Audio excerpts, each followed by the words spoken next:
And we're live.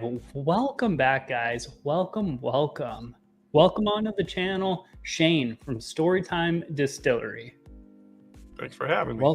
Welcome. I mean, everyone pretty much knows you, so I don't feel like I have to do a real big introduction. And we'll wait.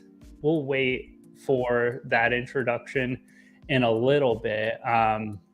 Start off with Shane. Have you had anything to drink today? I have not. Yeah. Okay. I mean, yeah, it's a little early in the day.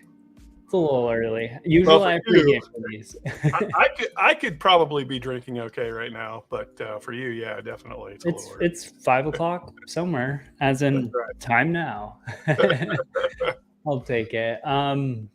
So for those who do not know who you are, Shane, go ahead and kind of do your little elevator pitch of what you are. Obviously, we're going to get way more into story time, what it is, what you all do later on in the video. But just shortly, what do you do there? What's your title? Did you give yourself a cool, badass, made up title? Like Super Extra Master Distiller Supreme? Well, hey, buddy. Ultra Distiller. Yeah. Ultra. Yeah. Ultra bestest, most greatest distiller ever. Yeah. Cheers, Doug. No, for those that I don't know how many we got in now, but I assume that some people watching on 7 right now. Yeah. Okay, good. So those of you who don't know me, I started Storytime a little over a year ago with a few guys from the community who have since had to move on for other things for personal reasons. So right now it's just me. I'm doing everything, and I'm in the process now of getting the formulations done for the commercial release, which will be called Crooner's Whiskey. And that'll be your everyday kind of go to the store and buy. The Authors Guild is the other big part of what I started with Storytime, with the intention of providing solid single barrels or special single barrels to the community and try and do it at a price that's abnormal to the market, right? So I try to keep it low and affordable. And then I always like it to be something pretty special. I always try to target stuff that just blows you away, that you can't believe. It's coming in at the price it is. And that's why you won't see me do, like, I'll try not to do some of the bigger name stuff. Not that I wouldn't want to, but a lot of people do those things. And I really want to highlight some special barrels that other people are doing. So people can go find other stuff like that and not get stuck with, hey, I'm doing a Stag Junior pick, right? Okay, well, good luck finding one of those, right? I don't ever want to do that. Yeah. So for me, it's always about finding the right whiskey that's available, but also affordable and it be worthy of your top shelf, right? Mm-hmm. Yeah, go ahead. Something that's worthy of the price tag. That's not your average run of the mill, just typical whiskey. Yeah, exactly. I mean, again, the tagline that I came up with for Storytime was the best stories are shared with friends.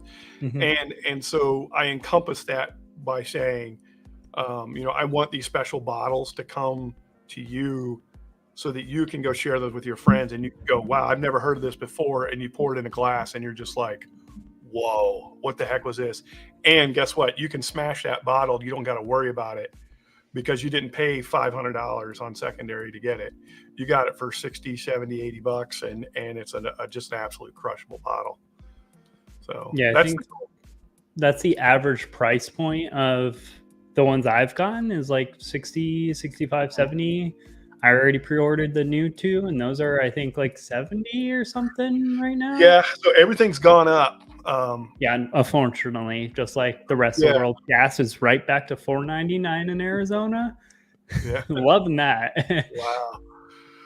Yeah, so had I got these out sooner, say before say February, they probably would have been around $60 a bottle.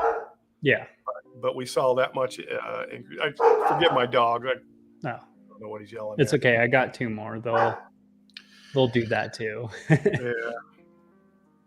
Hang on one quick. I'm gonna. No worries. No worries. Everyone who's hanging out in chat, thank you. Thank you all for coming in and hanging out with us, watching us. If you haven't checked out Storytime yet, there's a link pinned up in chat for them. You can check them out there, or well, check Shane out pretty much at this point. But you know, he's doing some fantastic stuff. Thank you all for hanging out. What are we all drinking tonight? Have you started drinking tonight? I know we're stupid early comparatively, so you know things are a little early. But if you've started drinking, what are you getting into? What are we drinking? Speaking of, I'm going to start off the night with a Storytime pick because today is Storytime. So I'm going to do the Starlight port finished whiskey. So I'm starting off with the Starlight, the port night, because we're doing your other basically finished ones. I think we should end it with the Old Dragon Bones just because I feel like that's if we start with that, even though that's the one I'm most excited about, I feel like it's gonna wreck everything up. You'll be surprised. I always take that approach too with everybody because you just never know. Some people, when they drink those high proof ones, it does demolish their palate. I will tell you, I've not personally experienced that with Old Dragon Bones, but I'm still very cautious with it just because it is such a high proof and I don't want to blow people's palates out and then have them, you know, not be able to taste anything else really. Yeah, no. I hate, so we mass produce our videos sometimes, especially if Alex in a lot of them. So like the Advent content is super mass, like, hey, he came over, we filmed 6 videos, he left type of stuff. So I hate when we'll get like a huge cash strength whiskey and then it just like kind of you go from there to then like say like a 45% ABV one and you're like, oh, it just feels super thin. It's just simple. Yep. Ooh, I like this one though. So as far as is there anything you've told me about Storytime that is like you would prefer we don't mention? I don't think so. Okay. Like because I don't want to breach any sort of trust agreements or anything that you might have spoken of. No, I don't. I won't enter into anything like that if I can help it. And if I do, I will protect it, you know, because there's a reason I will have done it. And it'd have to be a pretty specific reason. So yeah, no, there's nothing that's out there that you would know or anyone else that I wouldn't care for everyone to know. Yeah, because I know sometimes there's like, hey, you know, we're working with a distillery, but we can't name them, and I don't know. I mean, you haven't really told me of anyone outside of you work heavily with Jepson's, which honestly, you've changed my mind of Jepson's. The only thing I've thought about them before was Malort. I haven't even tried Malort, but I was like, they're straight garbage. And now these two, I mean, I guess it's kind of MGP juice, but these two, the Twins barrels, really good. Really good MGP picks, especially for the price. Again, they were like $60. Yeah. And it's what, 5-year-old? Yeah, so it was both bottles. I think it was 110, 100 or 110 or something like that. It was for the set. And a lot of people were like, oh, why don't you just sell me one? I'm like, well, you're missing the point. The reason the whole reason they're called twins and the whole thing I wanted to do with that is I wanted to kind of put on display the effect of a barrel to the whiskey. I mean, those two barrels specifically are genetically twins. I mean, they were from the same distillation run. They're just a few barrels apart, and they're just a few feet apart in their aging process. Yet they're night and day different.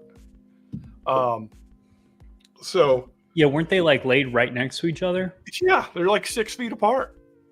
And so, they do taste differently. I haven't done that yet because I've been meaning to make a video out of it, and I've gotten so backlogged, but I've been meaning to kind of like tear apart the differences between the two, because that's one of like the weird, interesting things about whiskey is you just, once it hits the barrel, you don't know what's truly going to happen. Yep. You have an idea because they're similar. You can definitely tell that they're both like 5-year-old MGP, but they're still different despite being essentially from the same exact run put into the same exact barrels. Yep. aged in relatively the same exact location. Whoa. So you remember what I told you earlier about what I ate today, which was unusual. Yes. And it would be I got to usual tell for you, me. it has affected this fortnight. Like I don't know what's happened to it, but I'm just not digging it right now. Not gonna lie, it's a little lighter than I remembered. I remember the port being a little bit more aggressive on it,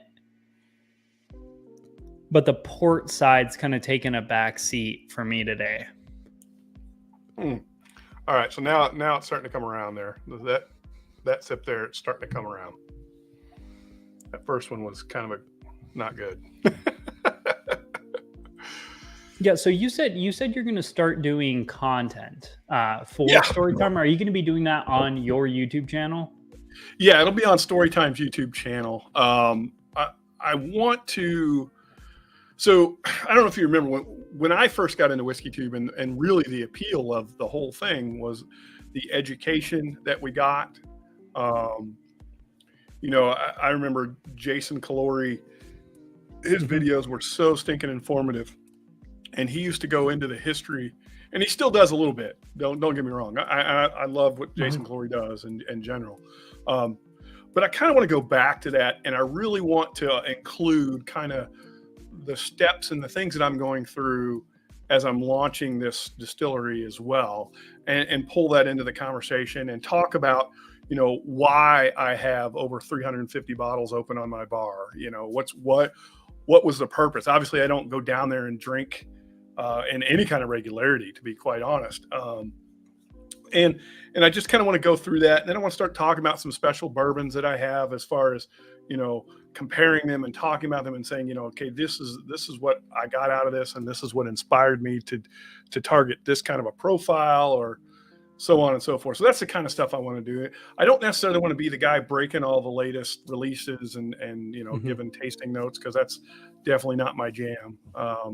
I'll do it, but it's not what I enjoy. So I'd much rather just kind of talk about the whiskey, talk about the journey that I'm on, and yeah.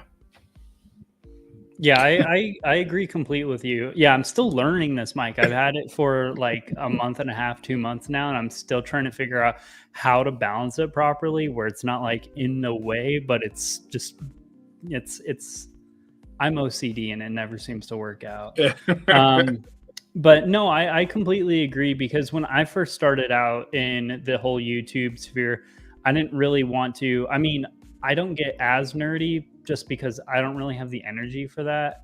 That's not really my game. I'm into weird kind of whiskeys. I love American single malts. I like chasing atypical finish, weird, whatever stuff.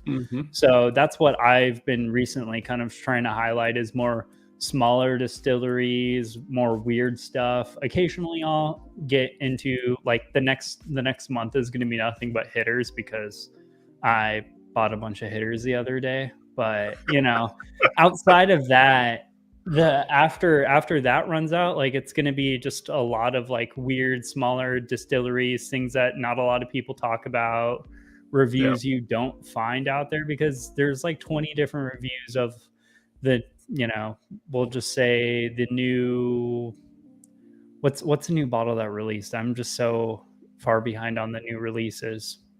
I kind of stay out of it too, to be honest with you. I've lost that hunting bug. I will tell you that.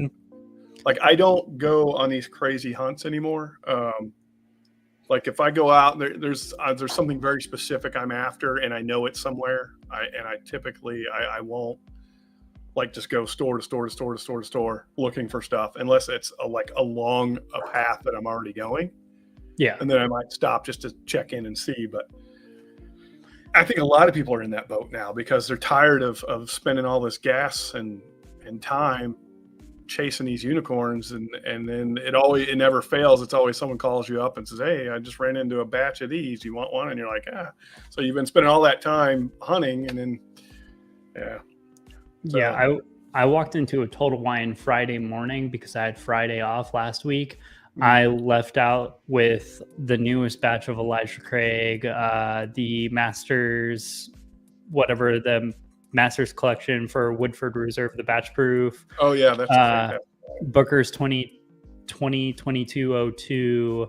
And like, I don't hunt or anything. I live 5 minutes away from the Total Wine. It was just like, I was like, oh, I guess I'll just go check it out, see if I want to buy anything. And then I ended up blowing my entire bourbon budget in one day on accident. Like there was nothing intentional about it. It's just like, oh, that's a lot of good reviews sitting on that table. Yeah. I just a buddy of mine who you've probably seen in chat is Greg McDonald.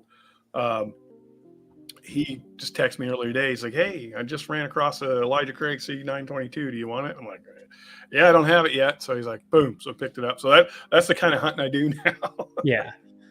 I can never turn down on Elijah Craig. Like until they start it, once they raise the price past 3 digits, then I'm going to be like, but as long as it's sub, like, because right now they're around $80, the cheapest I can find them. I'll still buy that without hesitation. Yeah, as long, unless if I've already bought that batch, like for example, I can go out and find an A122 with ease. I'm going to skip that because I already have 2. But same. It's just they're good. Oh yeah, I can't argue. I've got a bunch of them sitting down there. Like I've got all of them from last year. I'd never opened one of them from last year because I tried it in other places. I didn't need to open mine. So I'm thinking I'm kind of excited about the prospect of going down there in a year or two and pulling those out. Going after all of it. Yeah, and saying, oh my gosh, I forgot all about this. And then that to me is kind of exciting. How's your port night coming? I like it. I mean, honestly, I think this is my favorite. Let me make sure before I make this statement because I'm known for just saying shit. We're about to change that anyway. Whatever you say, we're getting ready to change it. So. I know, yeah.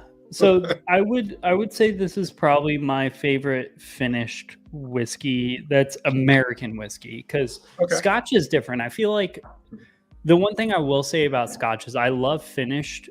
I'm a bigger fan of American whiskey, but there's something that's completely different about wine finishing in the world of Scotch. Scotch just takes on that wine a little bit better than bourbon does.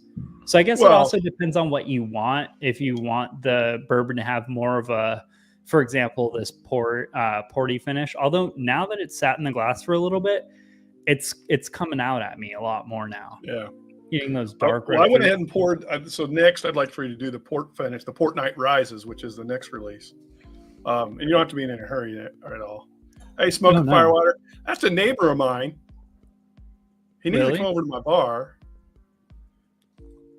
and steal all your whiskey. No, well, he can try. He can steal it if he can drink it. That'll be the rule. Yeah, anybody can steal anything as long as they take it out in a Glen and drink it. It has to go out through your body. So here's the difference, right? So the Starlight, fantastic bottle, really is. It's 4.5-year-old. Amazing distillery. Yeah, it's good stuff, man. 4.5-year-old. To me, it's a little sterile. I think of it as they got a very good process there. It's very reliable and repeatable. I definitely taste Starlight when I drink it. Like I can taste the Starlight bourbon. This MGP stuff does such a different bouquet, if you will. And it's so, the Starlight were 4.5 years. Now you're looking at 6.5-year MGP port finished. And to me, it's like, this is good. Starlight's good. This is great. Yeah. No, so this Starlight port finish, it shines significantly better than the other 2 Starlight bottles I have because I have some sealbacks because we don't get them here in Arizona. Sealbox, I don't know how to pronounce their name properly. Yeah. But I have a cognac and a sherry finish, I think. And the port is like here, and those 2 are like here and here. And they're both like really good, especially for the price. But that port is so much better. But I get what you mean by it's a little sterile. And it could be just because like this is the amount I have left in the glass. But it's a little flatter than this MGP port. Yeah. Well, it just, to me, MGP is more organic. There's a lot more of nuance that I get from MGP bourbon than I do from Starlight. Starlight is very consistent. Like I said, I can grab a bottle of Starlight and I will know it's Starlight. Yeah. 9 times out of 10, unless it's got some crazy finish on it that's overpowering. Go ahead. So before we start deep diving all your whiskey, which we'll for sure get into that, I kind of wanted to ask you, so we know kind of why you started Storytime. What's the future for Storytime look like? Because I know you mentioned, I'm going to butcher this, but Krugers, right? Crooners. Okay. Yeah. I know you mentioned that. Kind of what's that, and what's your goals for Storytime in the future? Well, hang on one second, and I will show you. I'll show you what the Crooners looks like. I think most people have probably seen it, but you may or may not. Where is it at? Yeah, I saw a screenshot on Facebook a very, very long time ago. Yeah, it's alluding. There it is. Yeah. So, by the way, thank you for posting everyone's links in chat. Yeah. Please go subscribe to Northwest Bourbon, Bad Axe Bourbon, those bourbon guys. I think Smoke and Firewater also does stuff. Storytime for sure. Go check out their website as well as subscribe to their YouTube channel. So there we go. So there you go. So there's the commercial branding that for the commercial release. So like I said, we'll continue to do the single barrel stuff through the Authors Guild. That'll go on for infinite, but this is the commercial brand, and this is I'm excited about this. I think it's the big story behind why I picked this name and where all of this was going was all of the whiskey currently on the market typically focuses on Prohibition era, especially from a history side and everything else. So the thing about crooners to me that really stands out is crooners were the storytellers of the 40s and 50s, right? Those are the lounge singers, and they were the ones that really personified kind of that whiskey culture. You think of Frank Sinatra, you think of the Rat Pack, you think of this whole what was that show? The something Men, Mad Men. Mad Men. Mad Men. Yeah, that 50s. And so that era is really what I wanted to target and with this brand. And that's kind of why I picked this name. And then again, the artwork and everything about that is kind of that next generation. Because for us, we're going to run out of these stories. We're going to tell these stories over and over and over. They're going to start losing their appeal. How do we keep this community going? And it's really by building it, and you're going to build it through the next education, right? The next story is like, where's whiskey going? It's going to go through phases just like everything else.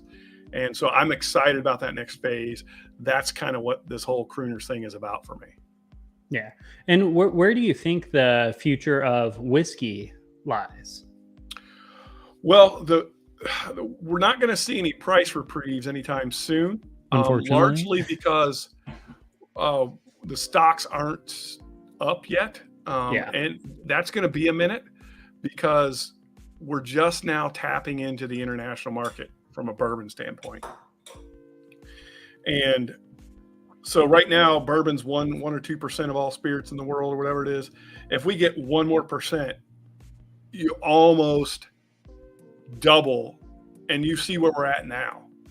Mm-hmm. So you put that into perspective, it really it's crazy to think about it. It's exciting. There's a huge market there, potentially a lot of revenue and so on and so forth, but it's also scary. And that's the thing I like about bourbon is it's something that you can't rush. And so you have to go through these steps and you have to wait it out. And there's a chance when you get to the time where you think you're ready to pour that barrel out, you go and taste it and it's garbage. Then what are you going to do, right? How do you fix these? So there's a lot of neat things about that. And so what I think you're going to see happen is there's going to be a lot of the bigger brands are going to continue to do what they're doing, but refining the process. Starlight is a good example of a distillery that I think is going to have a lot of carrying power for a while, because they do have a very refined process and a consistent product. Those distilleries that have that kind of process in place are going to be perfect for building the international presence, because they'll build a name, there'll be an expectation, the expectation will be met because the consistency's there, and then we'll start creating these other cultures of whiskey lovers that will then say, hey, what else is out there? And that's when they start getting into these single barrels and all these different finishes and all these different expressions. And to me, that's where I want to reside. I ideally want to do predominantly single barrels or small batch stuff, because I want to highlight these kind of crazy profiles that come up that are amazing, that aren't consistent. It's not something you can sit down and do the math and produce, right? Yeah. I want to kind of organically monitor these barrels and say, oh my gosh, this just did something great. Let's get it dumped and let's get it bottled. Yeah, I'm totally in love with the idea of not having a standardized flavor profile, or maybe not standardized, but a variance in your flavor profile. I love the concept of blending. Once you hit something that's good, just put it out. Like, it doesn't need to be some phenomenal, like, you can put batches on the name, Right. that way, like, people can tell, like, oh, hey, this is different from that, but it doesn't Right. need to all taste exactly the same. Because I've no clue how some of these big distilleries, like, Wild Turkey. Why does Wild Turkey 101 almost always taste exactly the same? I have no idea how you can blend that perfectly from just how wild and different every single barrel is to be exactly the same. Yeah. I mean, you're just talking thousands of barrels, man. Yeah. They get dumped, and all these flavors just start canceling each other out. Mm-hmm. And then you just kind of get this even profile. So But if you get something exceptional, just bottle it and be like, hey guys, I really like this. Like, that's what is it? Smoke Wagon does. I know Aaron from Smoke Wagon, he just sits down with a bunch of barrels and he's like, okay, I'm going to mix like 10% of this, 15% of this. And when he finds something he's like, okay, that's batch 20 or whatever the heck number he's on at this point.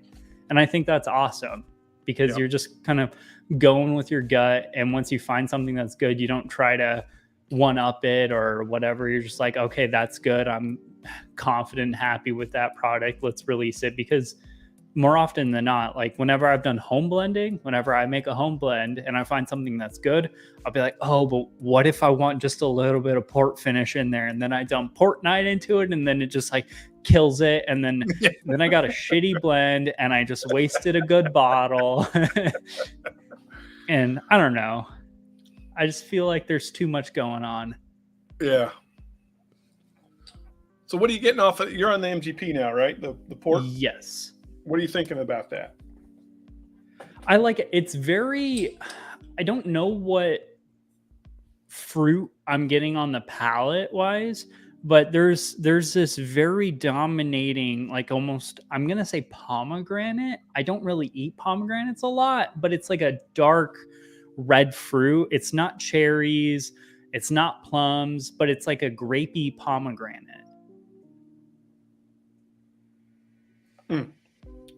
So how, in your opinion, how does that swing against the Port Night, the original? It has a lot more character, for sure. Like, on the nose, is it good nose character alone, or bad character? It's hey, by good, the way, in my opinion.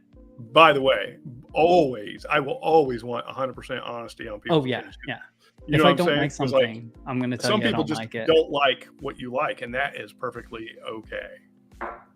Yeah. Are you the only one who picks these single barrels, or do you usually go with like a team? Well, these two, yes, that we're going to get into. I mean, although Chris was there with me and Tim Evans was there with me, I don't think it would have been a question, like, even if I'd have just said, hey, we're getting this. And because once I tasted, I knew that these were so good. So yeah. And then we'll get into that single barrel after the cognac. I'd like for you to do the cognac next, and we'll get into that single barrel. you talk about like the Smoke Wagon special release, single barrels, that is going to swing in that same category. Mm-hmm. Yeah, this on the nose, it has that. Again, I'm going very rudimentary with my tasting notes here because I think I'm getting a little sick. So my nose is a little clogged. Not gonna lie, guys, it's very unfortunate having a YouTube channel and you get a little sick. So I'm not pulling out like super intense notes, but I can for sure tell I'm getting more of like a graham crackery note, a heavier cinnamon note, and a like brighter. Not brighter in the sense if it's a brighter red fruit, but a bigger punch of red fruit on the nose. Again, I'm going kind of like pomegranate, maybe a plum, but... And you're talking about the Port Night Rises? Yeah, Port Night Rises comparatively. Okay, gotcha. Hey, Adam. Yeah, it just has more body. Yeah. Like there's more going on. It's more cinnamon. But it's like, it's not bad more going on, because you know how sometimes it'll be like, oh, it's more nutty, and it's like you didn't want it to go nutty. Right. It's sweeter, has a little bit more of a cinnamon like punch, a little bit more. I'm calling it a graham cracker note, and then almost, actually, is that like an apple? The moose is loose. That's Alex. Right. I saw Cheers. Alex. Nice to see ya. Yeah. It's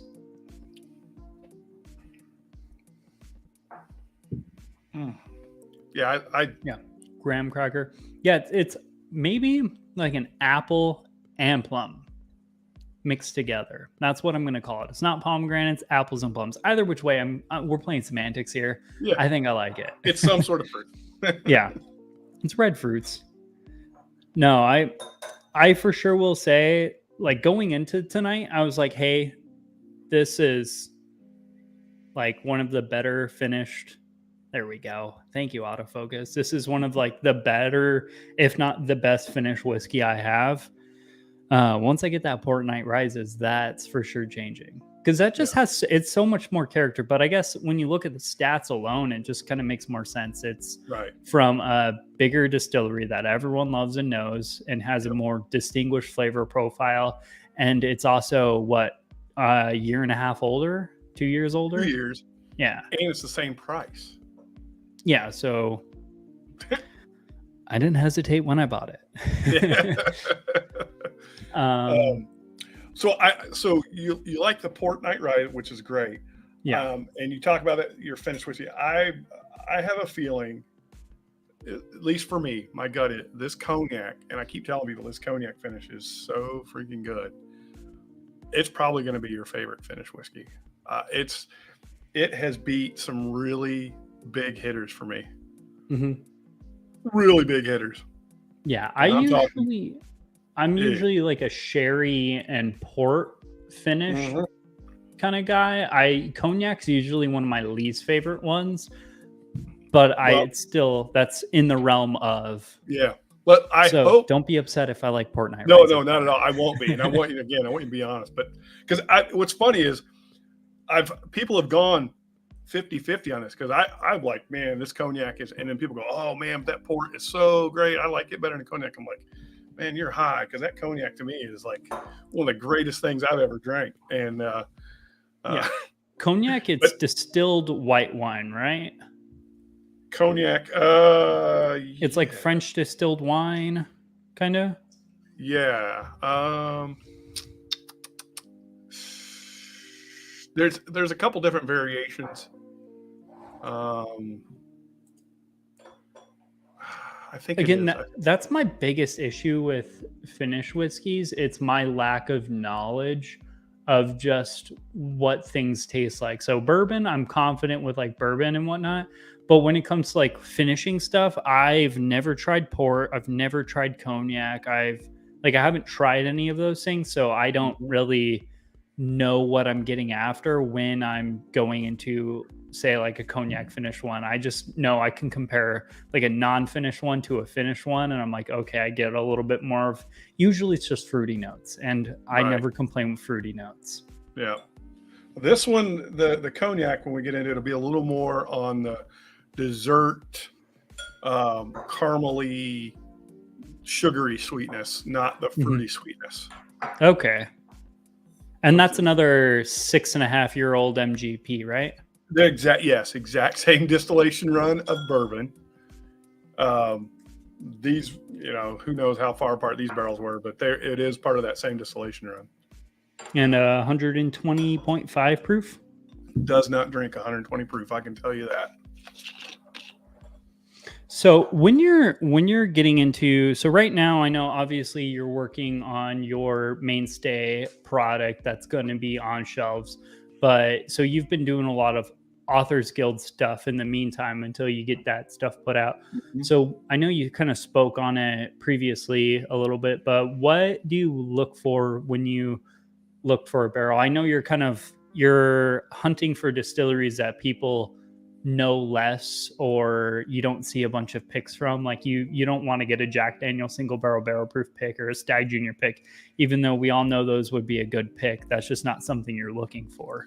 So what are you looking for in a barrel? So I really want to highlight the smaller distilleries that are producing good quality stuff that is hard for people to get, meaning it's not distributed in their area, because that is one thing I can overcome, right? So we can hand deliver anywhere, within reason, of course. But there's except for those like 2 states. No, actually, I ship them everywhere. Okay. We have somebody in Hawaii who buys every release, and if he didn't buy it, then everyone's shipping would be just a little bit cheaper. But because he does, and I do flat rate shipping, he brings the curve up, so I have to bring the average price up by $1 or something, because it's always like $70 to get him a bottle, because he's in Hawaii. But that is one thing that we try to do is, find these smaller distilleries or less distributed that are doing great things, because again, that's how you're going to get these bottles that you would otherwise, instead of chasing all these tater bottles, you're going after, bottles that you can actually go find. Like you could say, hey, for instance, our first pick was the Driftless Glen. And Driftless Glen, those I two wish I bottles got that. released. What's that? I wish I got that. I didn't know you guys existed when you released that. I just recently got 2 of their just normal 90 proof ones, and I got a bourbon and their rye, and they're both really, really good. And I'm like, this is it at 90 proof. What about 120? I can tell you, we named them accurately.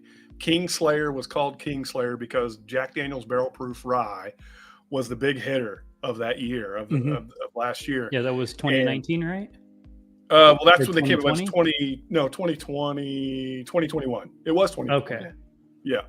So, because those came out early 2021, and everybody was going bananas for them. Everyone's, this rye is so good, and it is good. It's freaking amazing. And when we went to Driftless, I said, whatever we pick, we're going to blind it against Jack Daniel's Barrel Proof Rye, and it better either be on par or better. And and the blind unanimously beat the Jack Daniel's Barrel Proof Rye. So we called that Kingslayer because JD Barrel Proof Rye was the king. Yeah. And then the next one, Sexual Chocolate. I mean, it was just so chocolatey, so freaking chocolately, and so good. Again, that day we did 27 barrels. We went through 27, and we only picked 2. I fully. That's a lot of drinking in one day. 4. What's that? That's a lot of drinking in one day. That's a lot of drinking in 4.5 hours. Yeah. Yeah. And then we went on to drink more that night, which was a lot of fun. Don't get me wrong, great time. But yeah, out of those 27, we could only really pick 2. And because I was just being that picky and really trying to be extremely picky. Because again, I really want it to be set apart. I want it to be something that when you drink it, you have to almost take a step back and go, whoa, what the heck? Yeah. And again, it's that idea that it's going to create stories. It's going to create these experiences with your friends where you're going to sit there and go, my gosh, we grabbed this bottle of whatever, never heard of it before, tried it, everybody blew it, and we killed the whole bottle that night. It was so good. Like, those are the kinds of things that I really want to see happen with what we release. Yeah. So, it makes something that's exceptional. Mm-hmm. Compared to a lot of people just putting out, because that's one thing I've noticed. So one thing I do love, so we're a huge expansive community, the whole whiskey YouTube community. Everyone's all around. I mean, some people aren't even in the United States, for example. So just the fact that you release single barrels that everyone here can get, I think is cool. Like, for example, you and Sealbox are the only two, the single barrels that I've purchased that I'm going to have in my end of the year kind of best of 2022, because I think it's fair, because everyone could have gotten them if they were in the IT crowd or they knew about you all, which if you don't know, check out Storytime. Authors Guild, worth it. It's like what, $10-15 a month? $10 a month. Yeah, or if you pay for it a year, it's even cheaper. You just do $100 a year. Yeah, which I'm for sure going to do that next year because I'm all in. Save you $20. Nonetheless. Yeah. But no, like, one, I think that's awesome that you're doing single barrel picks that the whole community can get. Essentially it's kind of like a Patreon, but like it's supporting your brand as a whole instead of YouTube. And it serves a purpose. So a lot of people ask, like, well, what's the whole thing behind it? Well, I somewhat emulated a Patreon. Hey, AJ. I somewhat emulated Patreon, but it has to be a private club. That gives me the legal workaround for the whiskey distribution. All right. So that I pay for the whiskey through retail. I pay the taxes on the retail. And I don't sell you guys whiskey. I buy you whiskey. So I go out and I find these things and I say, hey, this is what you want. And you basically are just paying for it. And I just get like a finder's fee, if you will. Because I'll tell you, there is no money to be made in single barrels. None. Yeah. Absolutely none. But it keeps the brand alive, and you get to do amazing, like your namesake, you create That's right. amazing stories. And well, we get to do stuff like this when we get into this one. I mean, this is a collaboration we did with Backbone Bourbon in Indianapolis. Now there's going to be an Old Dragon Bones next year, and the year after, and the year after, and the year after, and the one after that, and the one after that, hopefully and the one we got probably 5 after totes that. of it. So, but that's the kind of fun stuff we get to do, and now we're tagged with that. I'm working on a relationship with Jepson's now, where there's talks about them handling all of my bottling and storing, and so everything will be handled up in Chicago for the Crooners brand. And are you going to be doing, so if you can't answer this question, don't say it, but are you going to be doing Jepson's bourbon or MGP bourbon through them? It's MGP. Okay. Well, let me back up. It's not limited to MGP. It's not limited to anybody. Okay. So the relationship with CH Distillery, which is actually the distillery that produces Jepson's, that relationship is developing into a working relationship where they handle all of the logistics side, which is the housing of the barrels, the blending of the bourbons and ryes and whatever else, the bottling and the labeling, and the packing and shipping. Wait, are you telling me you don't have a rickhouse in your backyard? I'm not telling you that because I, in fact, do. Allegedly. Okay. That's coming, but there's a different set of criteria I got to go through, and that's a much bigger process. I want and have a still already secured. It's a new still that's going to get put in the facility on the back of my property. I've got plenty of room to store, say, a few hundred barrels, which is probably all I'd want to have on site. And then I'm looking at doing a full distillery with the restaurant, that whole experience thing. But it's going to be a couple of years away. Yeah, that all Right. takes time and something That's right. called money, So which in the is meantime, I'm going to work with CH Distillery, have them handle my Crooners brand and Crooners line. And then when the distillery comes online here, it'll probably be a whole different brand, right? It'll be like a special elite brand or something like that, right? Like a top shelf brand that'll be a little more crafty, focused kind of thing. Okay. I like it. I like it a lot. So did you pour the cognac? Yes, I did. Did you nose it? Did you drink it? Not yet. Okay. I've let them sit for a while. Oh man. I get what you mean, desserty. It's like burnt creme brulee, or like the little toasted creme brulee. That's right. S'moresy-esque. Yeah, it's a savory sweet. Yeah, it's toasty, but not double oaked toasty. Right. So this one we call this one the Friday at Fred's cigar batch. This is wine finish, or I guess cognac finish, so it's kind of like distilled wine. It doesn't ring to me as super fruity. If anything, it's kind of like a pear fruitiness, which is basically like semi-sweet water. Oh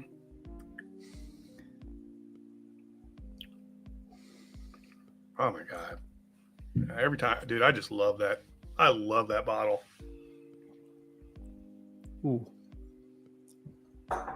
Oh, yeah, I get the whole like savory. Almost, it's kind of like borderline like herbal in a way. Like it gets kind of herbal and floral, and then back to like the super sweet like creme brulee, and then a little herbal.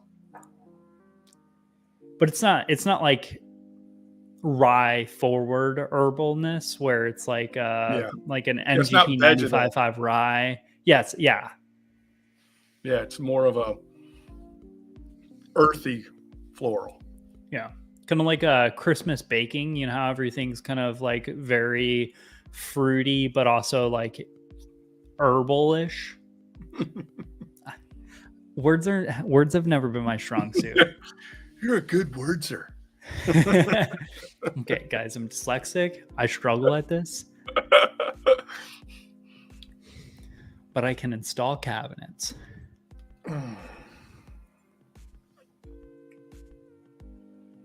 Oh man. Okay, I might have to side with you. AB time. Port night, cognac. Port night or Port night rises? I'm going Port night rises between that. So okay. Oh, they're just different.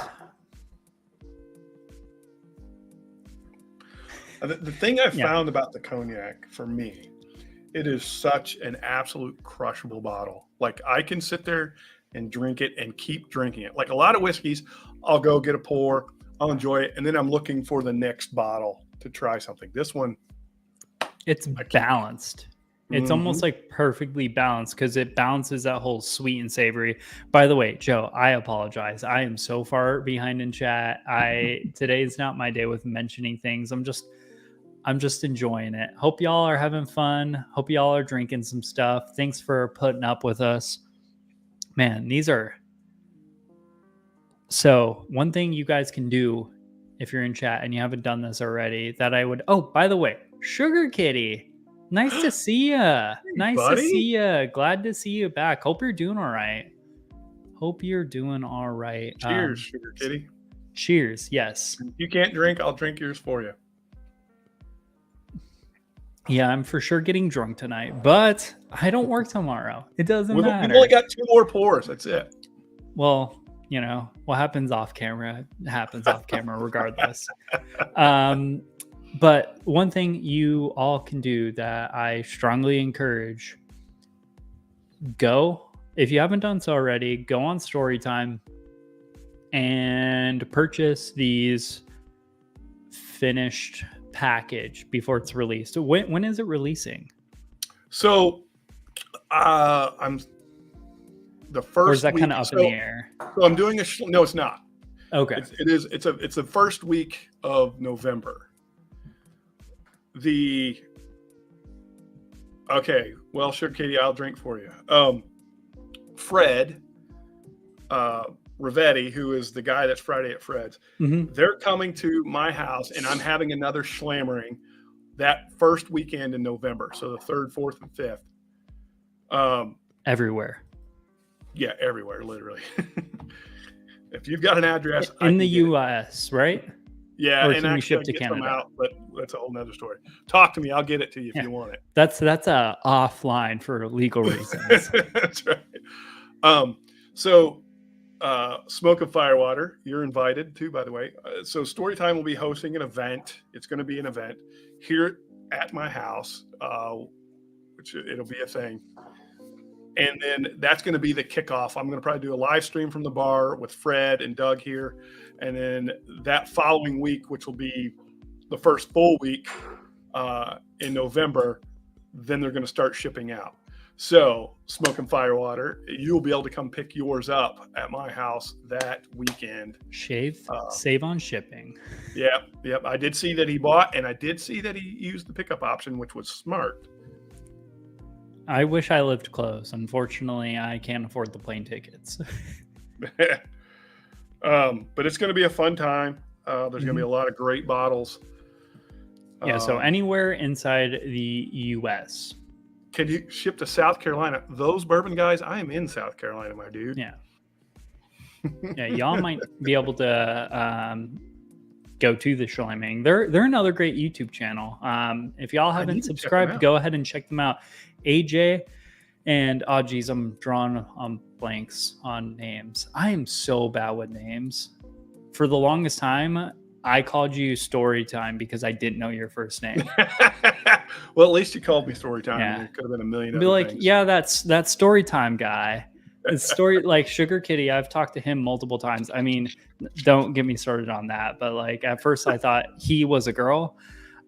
Just because I always thought cats were females, but ironically I have a cat now and I think it's a dude. So,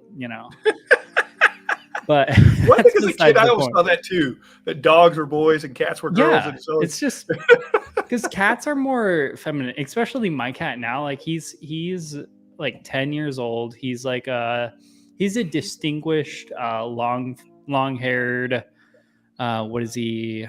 A ragdoll cat. So he's kind of distinguished. So he has kind of like a elder face. He's 10 years old. Cats like usually live to like 14. But he still kind of looks like a girl to me. I know he's a dude and I'm like, you kind of look like a girl. You kind of look like a girl. Kind of judging you. Okay. Yeah. Ryan. There we go. Yeah. They're freaking awesome. Unfortunately, they stream on. You guys stream Fridays or Saturdays still. So how have I never seen these guys? I just subscribed to your channel. I'm excited that you're in South Carolina. We need to get together. Hello. By the way, I'm going to take a finder's fee for that subscriber. I get half a subscriber for that. I need it. I'm close. We're so close to making 10 cents on the whatever $100. The nothingness. In YouTube, but I've been working so hard to hit 1,000 subscribers, so I'm like a smidge close to it. So I'm excited because that was my goal of 2022, hit 1,000, and I'm gonna do it. Nice. Well, maybe unless if everyone just decides to unsubscribe, which at that point I'll be like, okay, well, I guess I'm just gonna drink all this whiskey and call it a day. Yeah, I mean that's the worst thing, right? I'll be kind of upset about all the camera equipment, but hey. Probably get some decent money. Yeah. So excited for that new lens. But yeah, long story short, go check them out. Those bourbon guys. Also, buy these 2 finished picks because honestly, so right now they're $140 as a package, right? $130. They will be going to $140 after the pre-sale is done. Yeah, get in there now. Yeah, so the pre-sale will be done. I think in a week and a half. So you have about a week and a half to save yourself $10 on the set or $5 on the bottle if you buy just an individual bottle. Yeah, and I got them 130, and then with the shipping in Arizona is like $15, so like 145. But like regardless, my price for these, the whole like $72 each, fantastic price for this kind of whiskey. Like I was blown away with the Starlight, and honestly, both of these are significantly better than your other Starlight one. I don't disagree. I will really tell you, like dude, that. Like that cognac, you've got to try. Blind it against some big hitters, like, and I'm talking big hitters that are cognac type finished stuff. And there's some out none there. of those, but well, I will try and drum up some samples for you to blind against, just so you know that what I'm telling you is true. Like, this thing swings in a way above its fucking pay grade, way above. Realistically, if I put it in a different bottle with a different label, it would be double what I'm charging it. Yeah, I know. That's what the Bourbon Junkie said about their recent release. Dear Lord, releasant. I just combined two freaking words. Yeah, I liked it. It's kind of creative. But you know, I'm saving time right here. Okay, it's definitely not because I'm starting to. I don't know. But yeah, a little bit. But no, their recent one, they said I don't know if this was a behind the scenes or whatever, their rare character, which are basically MGP single barrels. Their recent one, they said they could have put it in a 4-gate bottle and no one would have complained. Yeah. But, you know, it's not that. So sometimes you can find those little hidden gems. And I think that's obviously what you're trying to do, trying to find whiskey 100%. That's underrated for a cheaper price. I mean, you buying all these Jepson single barrels, which I love because they're all great single barrels. They're all great MGP juice. And they don't, screw top. They don't waste the money on the branding. Like if they were $100 and they still had screw tops, I'd be like, okay, there's some problems. Dude, I like the screw tops. You like them? No hassle. I mean, I can't break a cork that way because I just broke my first cork in a hot minute on an Elijah Craig small batch bottle the other day, and I was like, but that's why I keep my corks. So you could just take a little wine opener, open them up, and then you just throw in another Elijah Craig cork and you call it a day. The only time that sucks, I will always try to use synthetic corks on our stuff if we use corks, because I've had issues, dude. I had a bottle of Kentucky Owl. It was a $200 and some bottle of whiskey that the cork was bad in it, and it tainted the whiskey and fell apart. It was horrible. And it's like, what are you going to do? Well, it's nothing. You can take it back to the liquor store. They're just going to look at you and go. And so to me, it's like, why chance it for the nostalgia of having a true cork? Use a synthetic cork, and the whiskey's good all the time. I prefer the synthetics. Honestly, most of the whiskeys coming out from like we'll call it like non-traditional distilleries, like all the craft stuff is synthetic corks usually. I think those are best. Like you don't, hiccups. You don't like break them or tear them. They can't infect your whiskey if you hold them like this for too long, you know, and it's just, there's no chance of court rot because it's just plastic. That's right. And I think it's a huge win nonetheless. All right. Where are you at on your cognac? How much you got left in there? I killed what I poured of it. Okay, good. Let me kill mine. Yeah, I agree. It's better than the port night. The port night is less.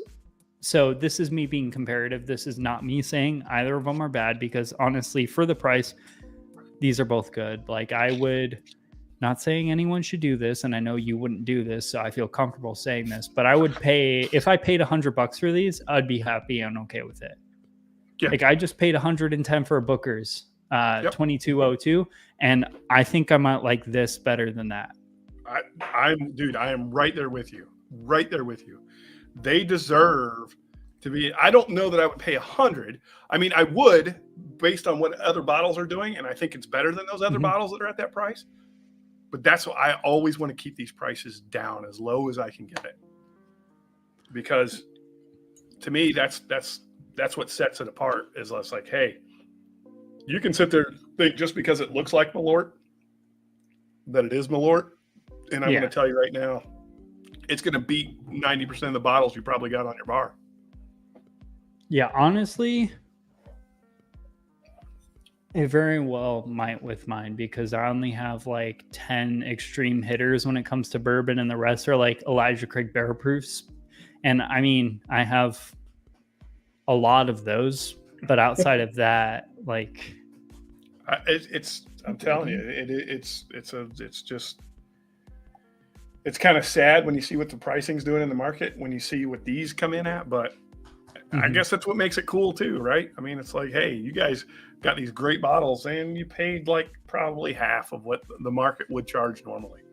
Yeah. All right, so I'm going to pour the single barrel. So this is the next single barrel straight bourbon. This will be 7 years. Are we going to try to name this one tonight?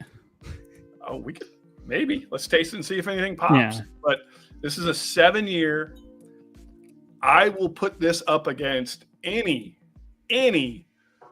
of the Smoke Wagon special releases. Like, are you talking the uncut, unfiltered, or the elevator batch, Desert Jewel? Okay, like the $1,000 super bottle. Rare. Okay, yeah, I've never had any of those, so I couldn't like. And this will be probably compare. $65 to $70 as well. Yeah, my biggest. So Joe, you could ship anywhere in the U.S. Yes. Anywhere, buddy. Anyone. And if you're out of the U.S., ships to the U.S. Email me. We'll talk. Yeah.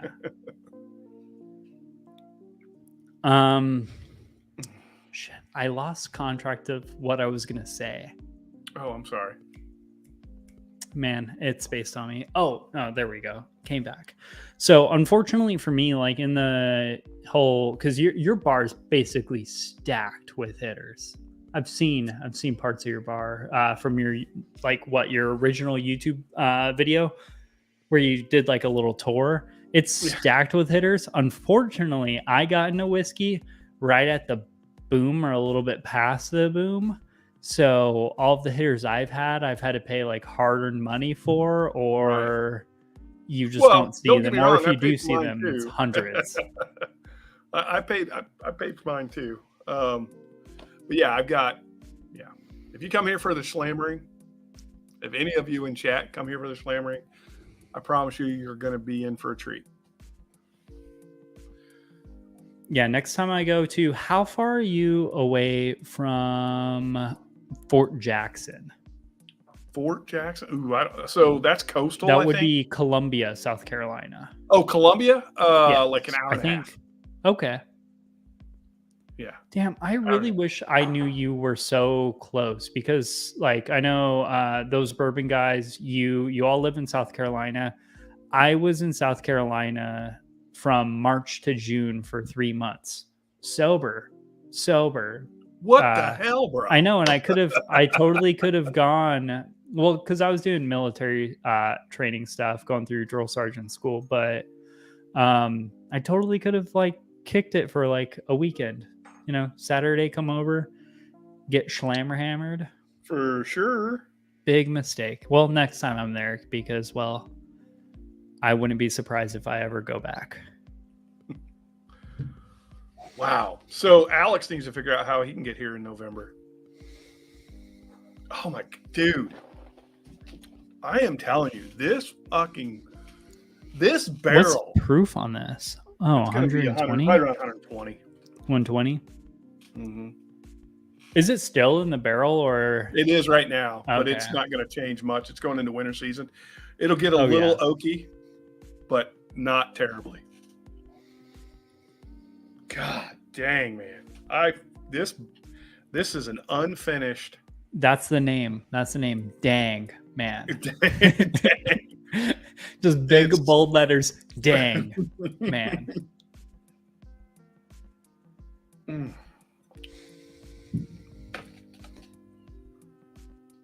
So fly into Charlotte, Alex, and I will pick you up, brother. Oh my God, dude.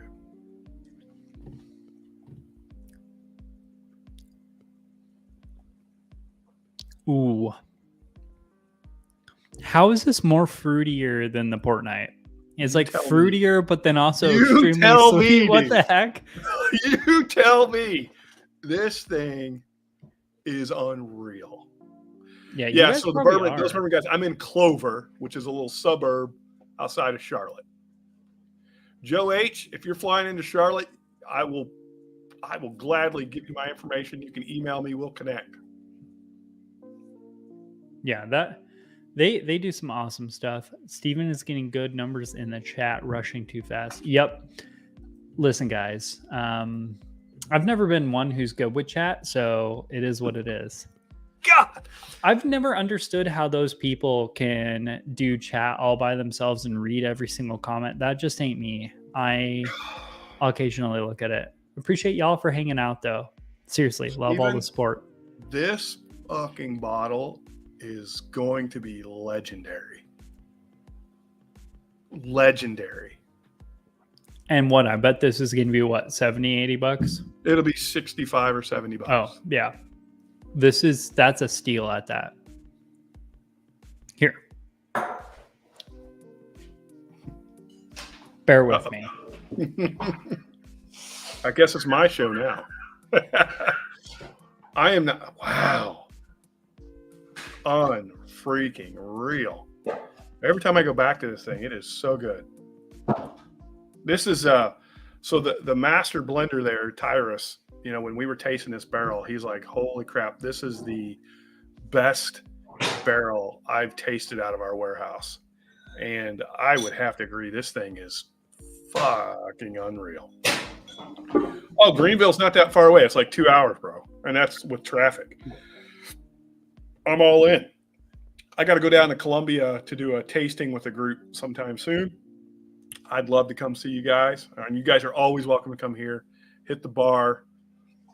I've got a separate bar out here and I'd love to have you guys up for the Schlammering, honestly.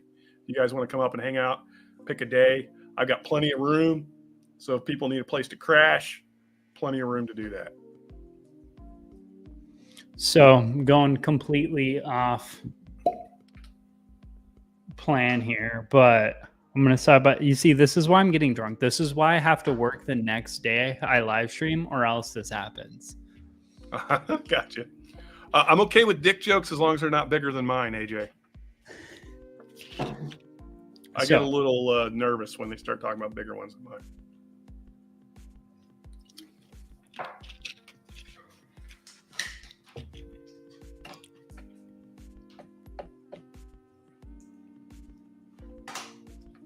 Oh my God, dude. What a freaking treat. That bottle is something amazing.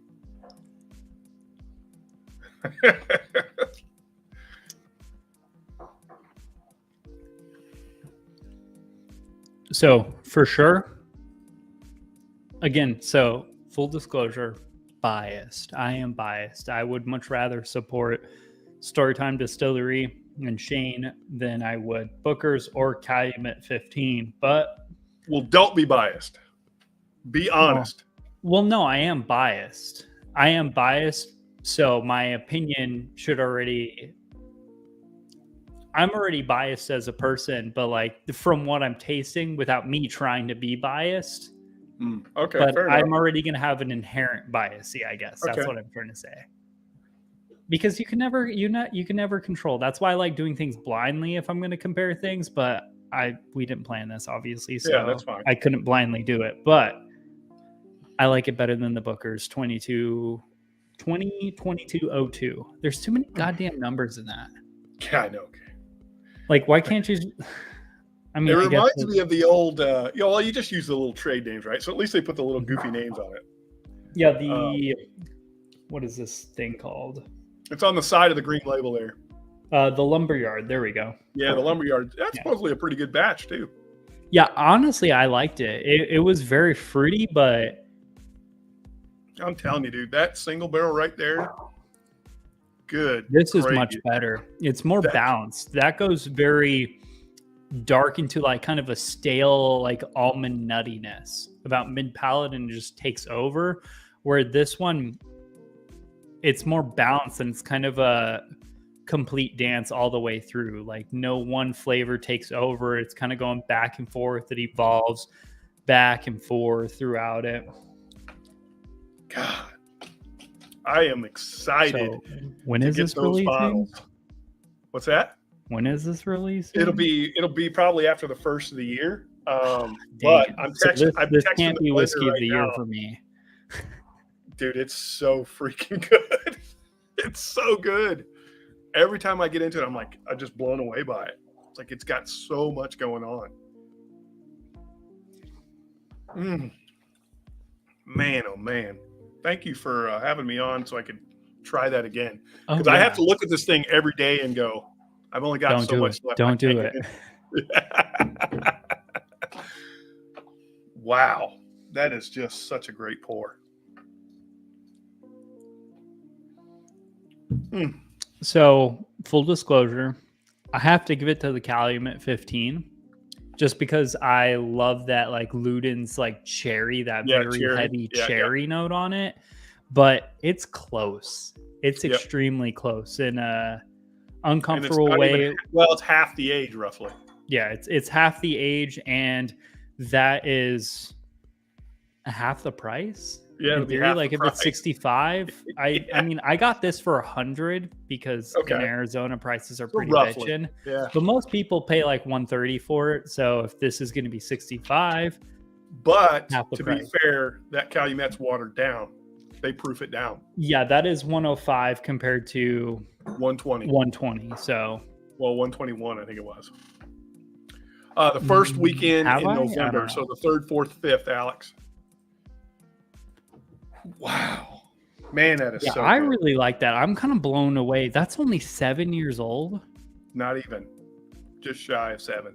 It'll be 7 when it gets bottled. 6 3/4. Yeah. This is, so again, it's all you, but we should just name it Dang. Dang. Just bold, blocky letters, just Dang. I'll come up with better names. I'll brainstorm it. I'm not very creative in the moment, to be fair. Yeah, either which way, people, we have some pretty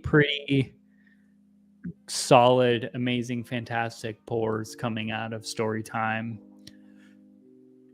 So obviously we've made it known and very obvious that your Authors Guild is fantastic. As far as your Kruger's brand goes, have you created a mash bill or like a blended profile of that yet? Or there's a couple that I'm playing with right now. It's not locked down, so but I will tell you it's going to be it'll go through a rigorous before we finally lock it down. And I'm looking at probably 2nd to 3rd quarter next year releasing that, so I've got a little bit of time. Okay. Yeah. And you said that's going to be variants of different source distilleries. Potentially. I've got it's basically mash bills I'm looking at. So I'm targeting mash bills because of the profiles that they yield. So that's kind of what I'm after, and that's going to be a little more small batch type stuff where we're doing 10, 15 barrels at a time. Yeah. Well, I can't wait to try that because obviously we've made it known that you're solid at picking single barrels, and that in itself just means you have a great palate. Well, or maybe you're just blessed with great single barrels where you could have picked any one of them and you would have been a god. Because sometimes it's like that. You just go to a distillery and you're like, I don't know which one's better. They're all good. Well, it's you do that with all the big distilleries. That's the way it is, right? Like you do an Old Forester pick. Okay. Go to a Four Roses pick. Okay. I mean, they don't put out bad stuff. So you're starting with now granted, you can find bad ones for sure, but they're much more quality than they are, the bad side. So going to these smaller distilleries and finding these types of things is and especially when you find something like this, right? This single barrel that is just wow, right? And it's going to be $65 or $70. Yeah. And it's freaking wow. Like it is wow. You will drink it, and I promise you, you're gonna have to sit there and go, what the hell did I just drink? That's what it's going to be. Picture of Owen Wilson, and it's just going to say, wow. Wow. Wow. Wow. I don't know. Brainstorming. I got see you. how I it got goes. you. Well, you ready? You ready to do it? To do the old dragon bones? Yeah, man. Yeah, I'm a little nervous because I'm already a little intoxicated. Well, let me ask you this: have you had any water? Geez, you're like my mother, taking care of me, being like, "Hey, you should probably drink some water." I love this pour a lot. I try not to drink it often because it can be time travel juice. It drinks so easy for what it is. 147.2 proof hazmat. This is the second live stream in a row where I'm drinking hazmat. This one, I don't know what hazmat you drank before, but this one does not drink like a normal hazmat. Yeah. So the previous one I drank was the Iron Root Hubris. Last week's live stream. Yeah. So that one drinks super easy for a hazmat. Like I was like, this tastes like it's 120, 125. So this one, the first sip obviously is going to grab a hold of you because it's going to slap you around a little bit. The second and third sip, it gets down to like the 115-ish mark for me. Okay. And I freaking love this bottle. I'm so excited that we're going to be able to release subsequent batches, if you will. They're not even really batches, but it's like a spicy brown sugar. Oh, I mean, there's a lot of ethanol on the nose. Well, of course, compared to the rest, because it's like 25 proof points above higher. everything we've been drinking tonight. But yeah, there's a huge, like, bright red cherry. Let me see if I get. I don't know that I've ever gotten. Okay, I could say that there's a fruit. It's a bright fruit note. Actually, maybe more of an apple. Now that you're kind of second guessing it, I'm looking a little bit deeper. I'm going apple, like a crisp red apple. The stats on this too, just so you know, this was a 16-year-old Canadian rye from Valleyfield Distillery, which is right outside of Montreal. Mm-hmm. They do the Backbone bourbon, right? They don't. So Backbone bought these barrels from a broker. Okay. And they came from Valleyfield. He ended up buying several totes. So this is the 16-year-old. The next batch should be 17-year-old because he bought 16-year-old, 17-year-old, and 18-year-old stuff. All the same mash bill from the same distillery. This one, I don't know, man. This was another one. We go in to do a tasting, and Nolan, the owner there, is fantastic. Just a great guy. He has 8 samples out there for us to try. We go through all 8 of them, and they're all good, but none of them, like I said, blew me away. Like what I look for.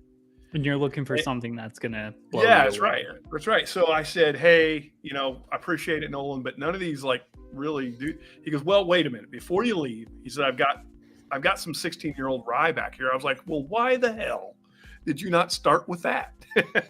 So we go back there. I'm drilling in the side of the barrel. I have to get down to the bottom third before anything starts coming out. Like it reduced that much. Oh, that angel share. Those damn angels taking all the goddamn whiskey. So much flavor. So, I mean, it just blew us away. And I was like, holy crap. And so then I came up with this idea because I wanted to keep it in line with Backbone. I was like, well, with this being hazmat, this is like Dragon Bones, right? So this is a fiery, hot, thinking. So I came up with that name, Old Dragon Bones. So that's a label you guys created. Yes. Yeah. Okay. So Chris Luddig designed that label, but this skull, which here, I've got it here. So this is the limit. I only did 15 of these. This is 148 proof. Yeah, and those are still available on your There's one available. Okay. But you see that little skull? Mm-hmm. Yeah, so that was handcrafted in Italy. That's And so awesome. I use that, and that's the actual same skull that's there. So that's Chris Ludwig drew that, and then created this label, and we submitted it to the TTB, got it all approved. That's why it took us so long to get these out. And the cool thing is we're going to be able to release some more. So I was really excited to find out that we had more totes of this, and it's 17 and even 18 year. So that's pretty exciting.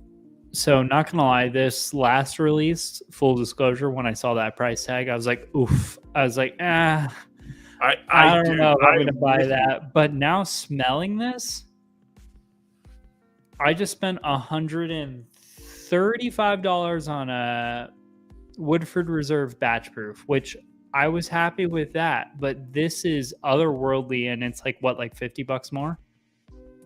No, it was 150.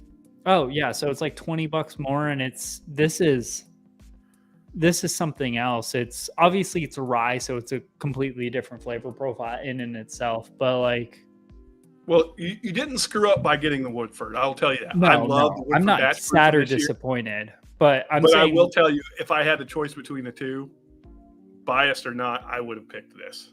Yeah, well, you're always going to be inherently biased with your own product, just like I'm more inherently biased to your products than any other huge mass distillery. Because, but I could also, I'm dreadfully honest sometimes, and this one is no doubt. Like, usually I'm very pro American whiskey, but I don't even think American rye would fit this flavor profile as well. Because this is just something so different from what I've tried. And like I said, going all the way back to the intro of this whole, live stream, I love those weird, different, interesting, crazy, out of the world, like one-time experiences where it's like, this is a one-off or a weird bottle, or I've never had a whiskey like this. This is exactly like that. Like, I've had Canadian whiskey.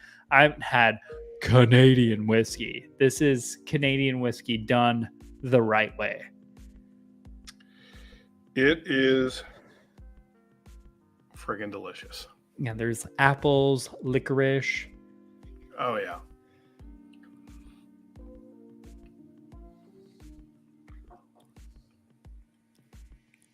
Wow, that does not drink like a hazmat.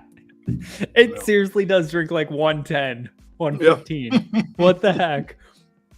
I was expecting to get punched, so I like over prepared myself, and it was just like smooth drinking for that.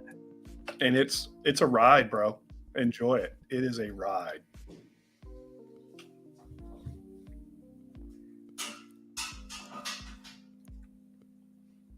There's something very,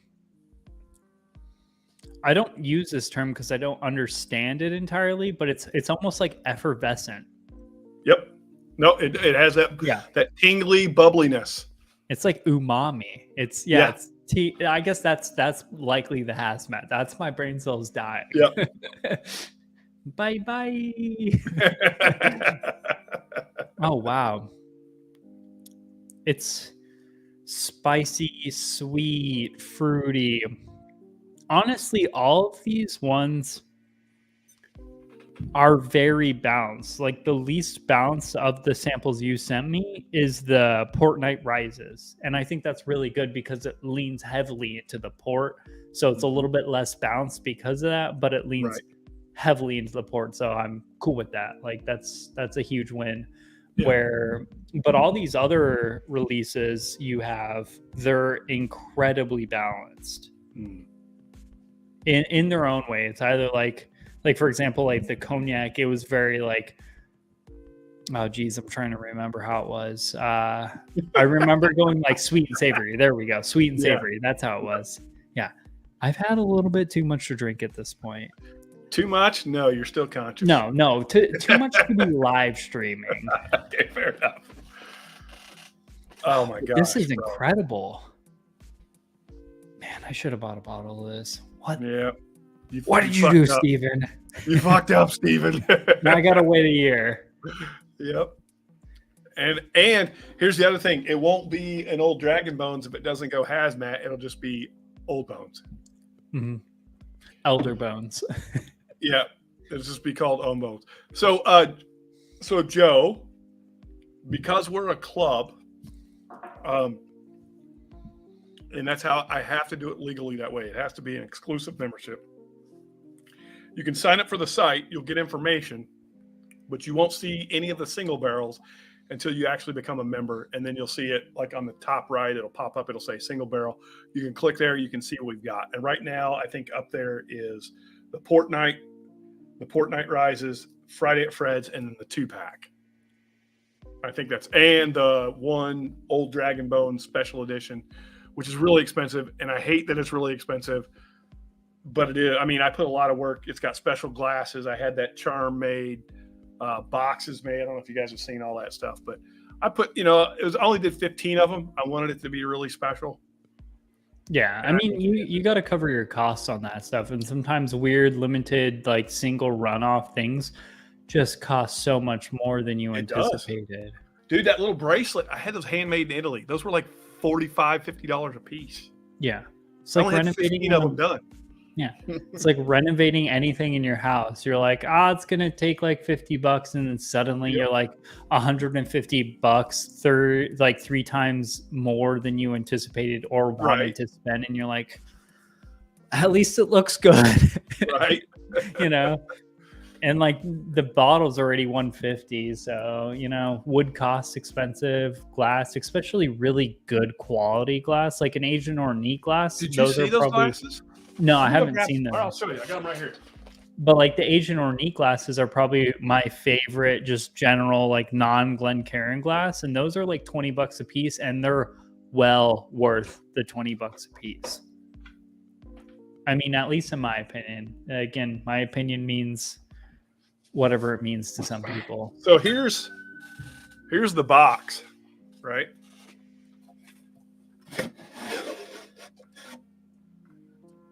Yeah, that's nice. Yeah, and then the bottle slides. The bottle goes there, and then the glasses go in there. And the glasses. Oh. And that's dragon glassware to go with the old Dragon Bones thing. So these will sit, and they won't tip. Mm-hmm. Did you guys have those specially made for that? No, it was a standard offering that they did, and I just thought it fit perfectly because I was doing Dragon Bones whiskey. I was like, dragon glassware, and it's diamond, so it's like the diamonds that like a dragon would protect in their treasure. So I thought, those look like the Norland glasses almost. Like, what are those, like $50 a piece? No, I bought 30 of them because there's 2 in the set, and I got them, I want to say around $28 a piece or something like that. Okay. Oh, well, you bought them in bulk. That's yeah. I mean, kind of bulk, not real bulk. But like there's a huge difference of buying one Glencairn versus buying like a 10-pack of Glencairns. Yeah, for sure. Versus, and they are cool glasses. I mean, they are neat, and again, it goes in the little box, and then you've got the little thing. So I put a lot of time into it just because to me it was special. It was a very special thing. Yeah. It was something we did as a collab. It was our first label that we developed. And it is as you tasted, it is such a freaking amazing whiskey.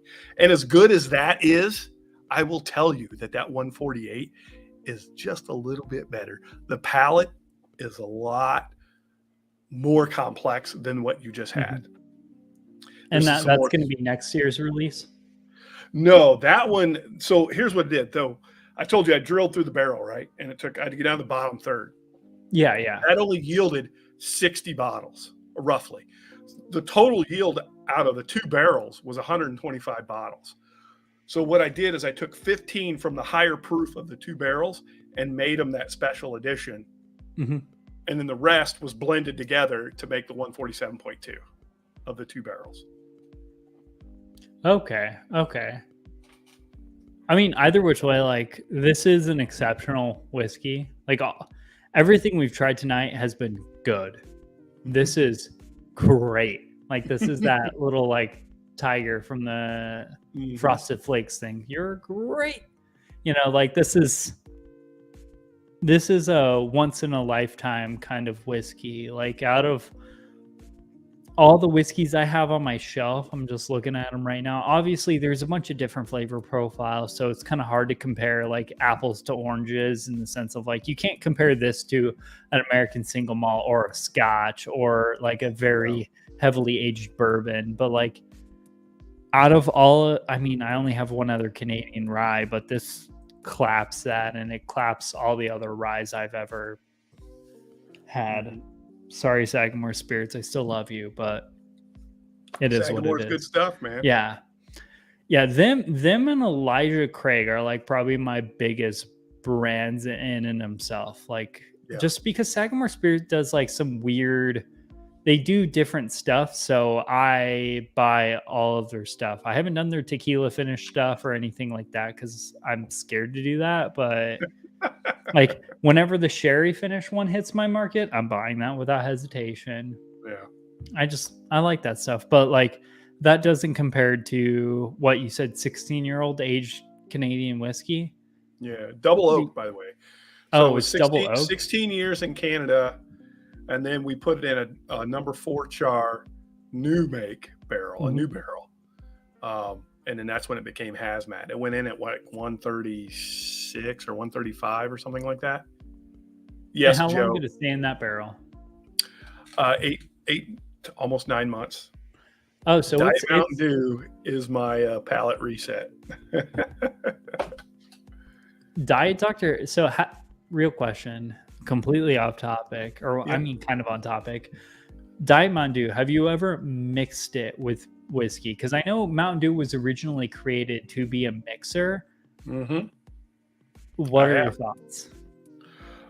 Certain whiskeys it would go very well with. Some I don't like it with. I've tried it with a few. Actually, it goes really well with Woodford, regular Woodford, and Woodford Double Oak. It goes really well with. Okay, so like Brown-Forman flavor profile. Mm-hmm. I really like it. 04 through 100. Because if you're mixing Mountain Dew into your whiskey, you're probably not reaching for a super expensive bottle. I don't discriminate. I don't really think about that when I'm drinking them. I know what you're saying. In most cases, you just kind of send it. I just drink it. And if I'm in a mood for I'll tell you what right now. One of the best old fashions you will ever drink will be Old Dragon Bones. Hands freaking down. One of the best old fashions you will drink will be that Old Dragon Bones because it will stand up to whatever you mix with it and still drink just amazingly. Cask strength rye goes really, really good in old fashions. Especially, I use 2 dashes of aromatic, the normal just aromatic Angostura. bitters, and then Angostura, and then I'll do a dash of orange bitters because I'm too lazy to do the whole little twist of the orange. So I just kind of, it's like the lazy version of it. It's not as good, but it's just as good. It's one of those things. But I'll do that. And I love that with like the Stellum rye or the Rare Breed cask strength rye. I love those two in an old fashioned just because cask strength rye there's something else, especially with the aromatic bitters.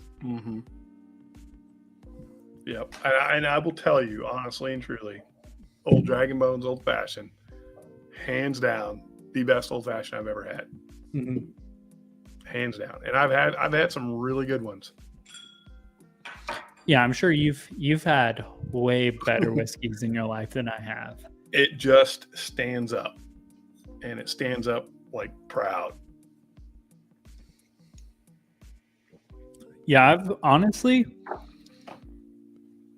I have no complaints with anything we've gone over tonight. Like, especially the Old Dragon Bones. I mean, we knew that was going to be kind of here, while all the other ones were like more like here. But honestly, that you're unnamed the Wow barrel. I mean, I'm just kind of going off of your reaction because you just kept saying wow, and it reminded me of that like meme with Owen Wilson where it's wow. Right. But that one, incredible. The Port Night and the 2 finished MGP ones from Jepson's, I think are fantastic, especially for the price. Like everyone goes out hunting these whole, oh my God, I want to get an E.H. Taylor small batch or maybe a stag. Honestly, I would take this Friday at Fred's Barrel over the whatever newest release of Stag Junior or whatever stag, just normal stag. I guess that's what they're I called. don't disagree. Like personally, especially when you think about how many bottles of that I can buy for the same amount you would pay for that stag or stag junior.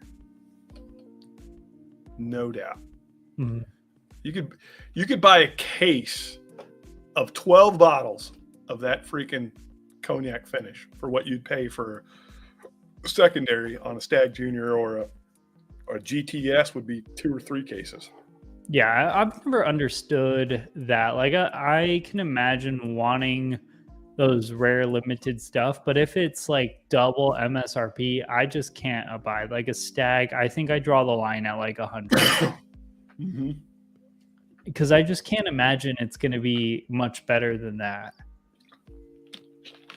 I don't know. I shop MSRP. That's where I go. The only time this year I've gotten anything that was like rare, limited, or allocated was at MSRP or like MSRP adjacent. Yeah. Where it's like maybe 15, 20 bucks more than MSRP, but it's like, oh, it comes in a box. Let's do this thing.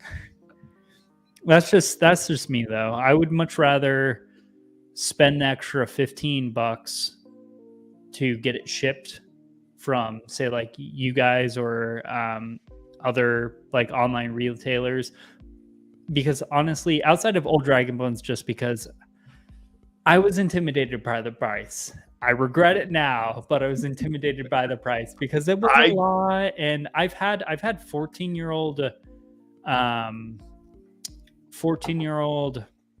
Canadian whiskey. I don't know who it was sourced from or whatever, but I was like, it was okay at like 70 bucks, but like, did I want to spend 150 on it? Just because I didn't look into it too much. I was busy, but yeah, for sure. Yeah.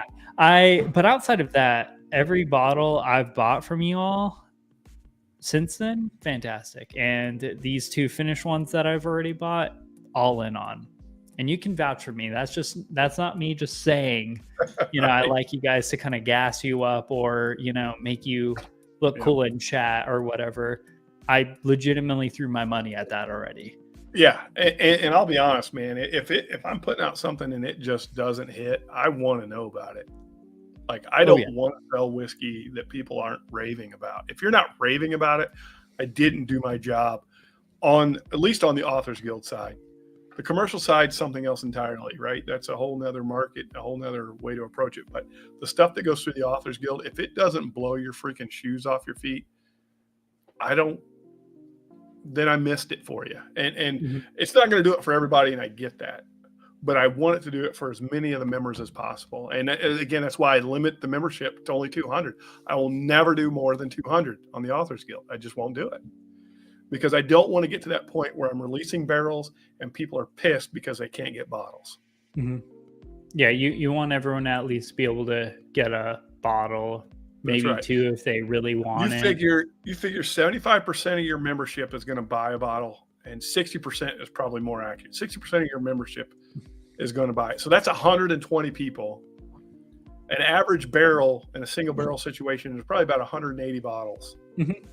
So you put all that together, that's about the sweet spot. So 200, that's it. And I think right now we're at like 122 or 123 or something like that. And then once we hit 200, unless someone leaves, I won't be taking any more.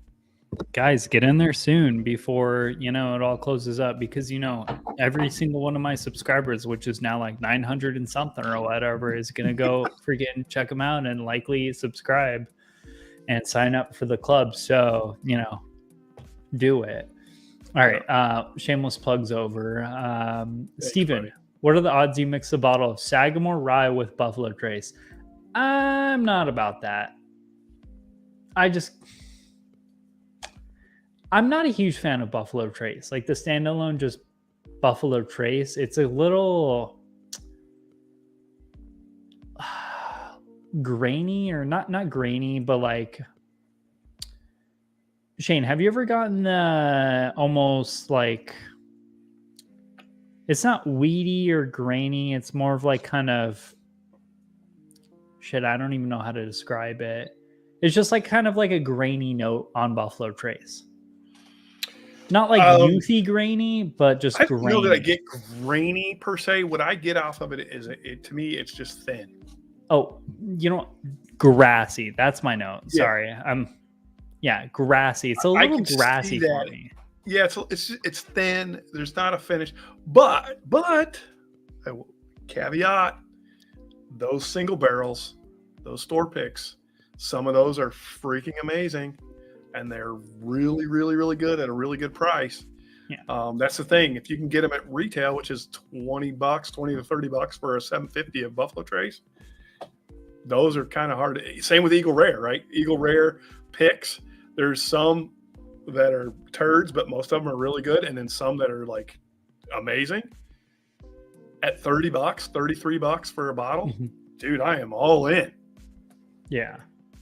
Yeah, and honestly, I'm not gonna lie. Given they were mostly picks, but my most drinked whiskeys of last year, which unfortunately I won't be able to figure out what I drank mostly this year because I mixed them in with all of last year's bottles, because I saved the corks after I'm finished with a bottle. But with that being said, it was Buffalo Trace, just because living in Arizona, man, it is hot as hell. You got to drink something that's easy and crushable, especially like say you're going to a lake or whatever. I bring Buffalo Trace because everyone loves it. It's sweet, it's easy, and you can just crush that even at like 100 degrees outside, 110. Because I like to drink whiskey neat or Diet Dr. Pepper or in an old fashioned. Those are like the three primary ways I drink it, and it goes well with that all the time. Russell single barrels, Diet Dr. Pepper. I'm going to turn you. I've got some more samples I'm going to send your way. Okay. And I'm going to turn you on to some rums that are going to change your mind about rum. Okay. Yeah, I've only had like shitty rum. I know I need to spend the money. Like, what is it? Foursquare? Foursquare. Okay, Foursquare is like the Pappy Van Winkle rum. They're very expensive. They're very high end. They're great, but I've got some others that will just. It's a little overrated. It's getting there. It's getting there. It's a little pricey. You can get other ones that are just as good, if not better, for half the price. Yeah, because the only reason I've never bought, so my issue is I've bought some like $30, $40 rums, and I've not really cared about them. Yeah, I haven't really totally enjoyed them because one of my friends is kind of heavily into rum, and so for like gifts, I'll be like, oh, I'll buy you a bottle of rum, and then I'll get a taste of it and figure it out. Right. I've never really enjoyed any of the stuff we've gotten into, but I know like Foursquare, everyone says they're fantastic. So I've been like wanting to buy one, but I'm like, I could spend $100 on a bottle of rum, which I may or may not like, or I can buy $100 bourbon, which I know I'm gonna enjoy at least regardless. Well, give me 1 minute. I'm gonna go grab some. I'll be right back.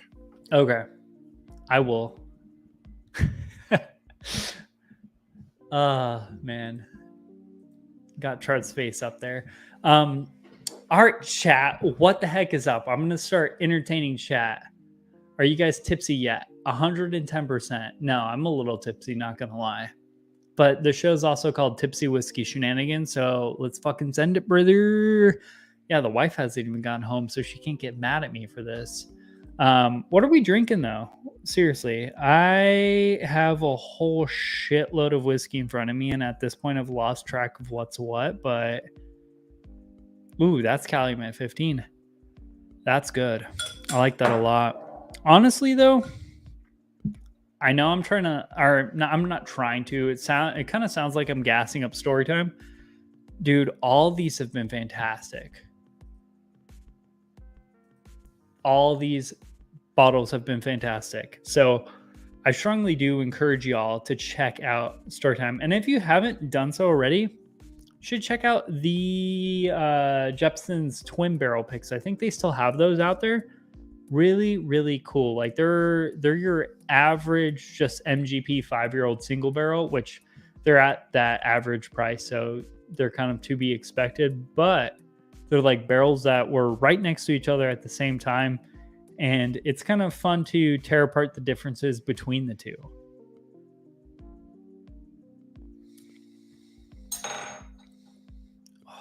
Yep. If I have anything to say about it, a barrel pick's being called wow. Wow. Wow. Wow. Wow. Wow. Wow.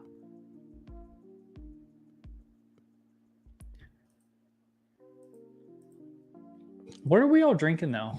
I know I already asked that. A little intoxicated. It is what it is. Drinking some Jack Daniel's single barrel proof store pick. How is that? It's been a while since I've had a Jack Daniel's single barrel proof. I feel like I need to revisit some. I've been heavily into finished MGP barrels. Finished MGP, Rise, and American single malts have been my jam recently. And that Jack Daniel's triple mash, damn, took way too long to hit my state, but that's freaking good. Just finished a bit of Penelope BS. How is Penelope? I've only heard good things from Penelope, but it doesn't hit our area. Old Forester single barrel proof. Also, great things about that. Have not heard them. What is up, Shane? Gotta fix the hair a little bit. What is that? Rye cask finish rum. Oh, I can only imagine that's fantastic because I love rum finish ryes. You are not wrong. Me too. I've seen that label. That's what is that? Peach brandy? Oloroso Sherry Wood Fired New American Oak Cask. So that's the finishing. I don't know. It's American brandy. I don't know what the fruit base is. And okay. Oh, we talked about this, and I forgot to bring it up. I haven't gotten an email back, unfortunately. I might just drive down to the distillery because I really want to make that happen because they are the best. And I know a few distilleries from Arizona, so I hope y'all don't get upset at me saying this, but they're the best American distillery. That's coming from someone who's a fan of American single malts more than any other subsection of whiskey. But damn, they are so good for like Southwest aging American single malts in Arizona, because Arizona is not known for whiskey. They're the only ones who do it well. Have you had the Stranahan's single barrel cask strengths? Yes, I have one. It's a total wine pick. I think it's like 114. Those things are I love those. Damn good. Especially the price. It's like $55 here. Oh my God, you can't beat that. Crusher. Everyone I've had like 5 different ones, and they've all been just crushers. They're so good. They're like the not in the hype scape, but they're like the Buffalo Trace MGP side of American single malt because they're so sweet and just crushable. Yeah. Compared to like some American single malts, you can get dark and malty and like chocolatey. They're nothing like that. They're like the fruity, sweet fruity side of it. Yep. And dear Lord, they're so good. Well, I'm going to pour some of this rum because I haven't had it in a while. This is a rare release. I just happened to stumble across it in Virginia. Mm-hmm. And the only reason I stopped and grabbed it is because it said Smooth Ambler. And I was like, I didn't know they made rum. I know they make, like, they have their Smooth Ambler, Old Scout picks and stuff. Mm-hmm.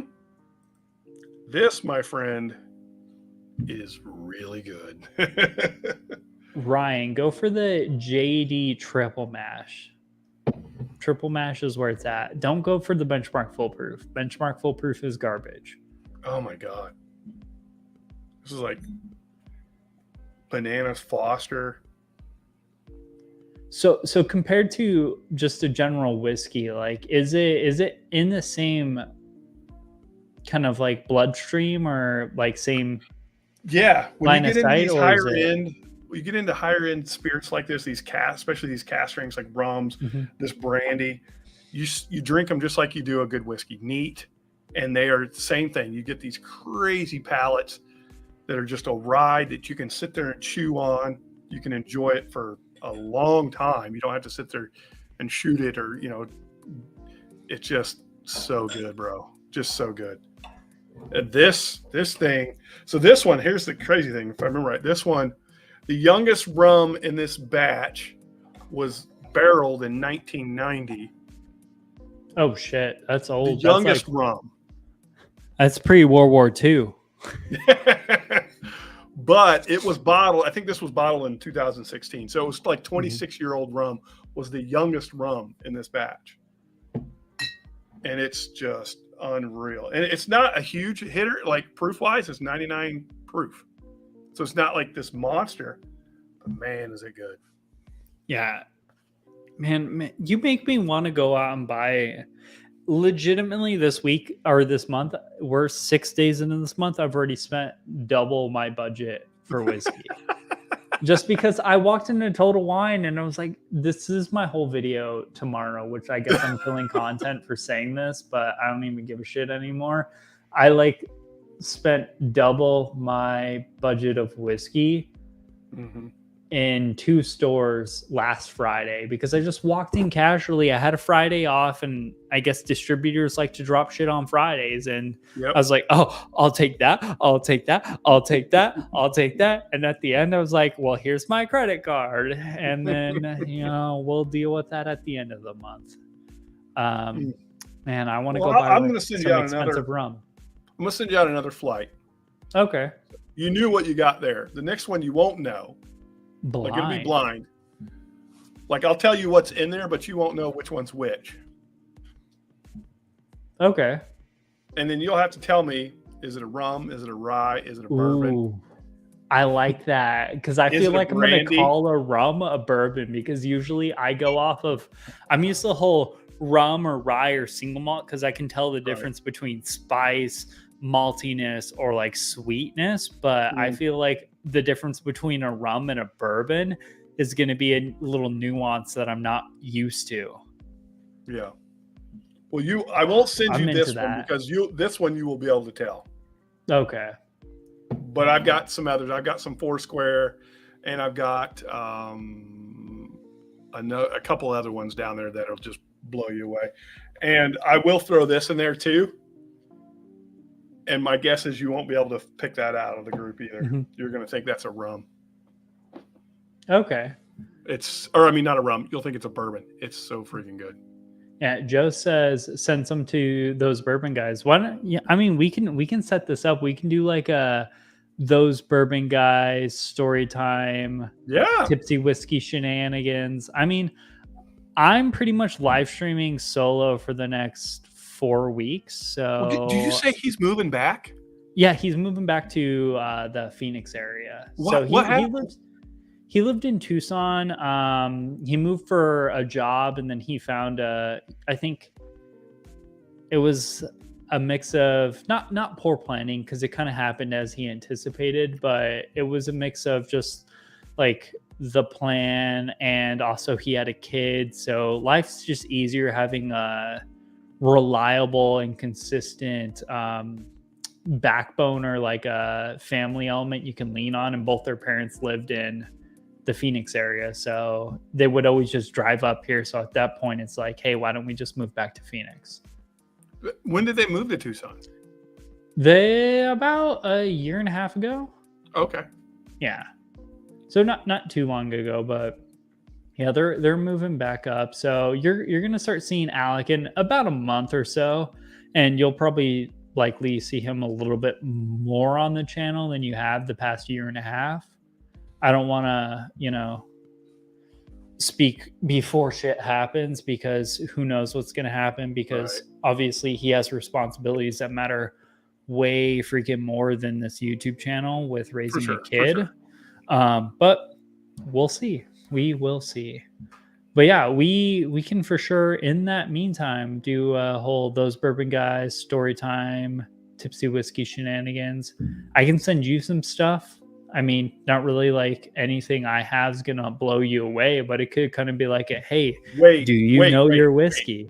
wait, we can do a 3-way blind.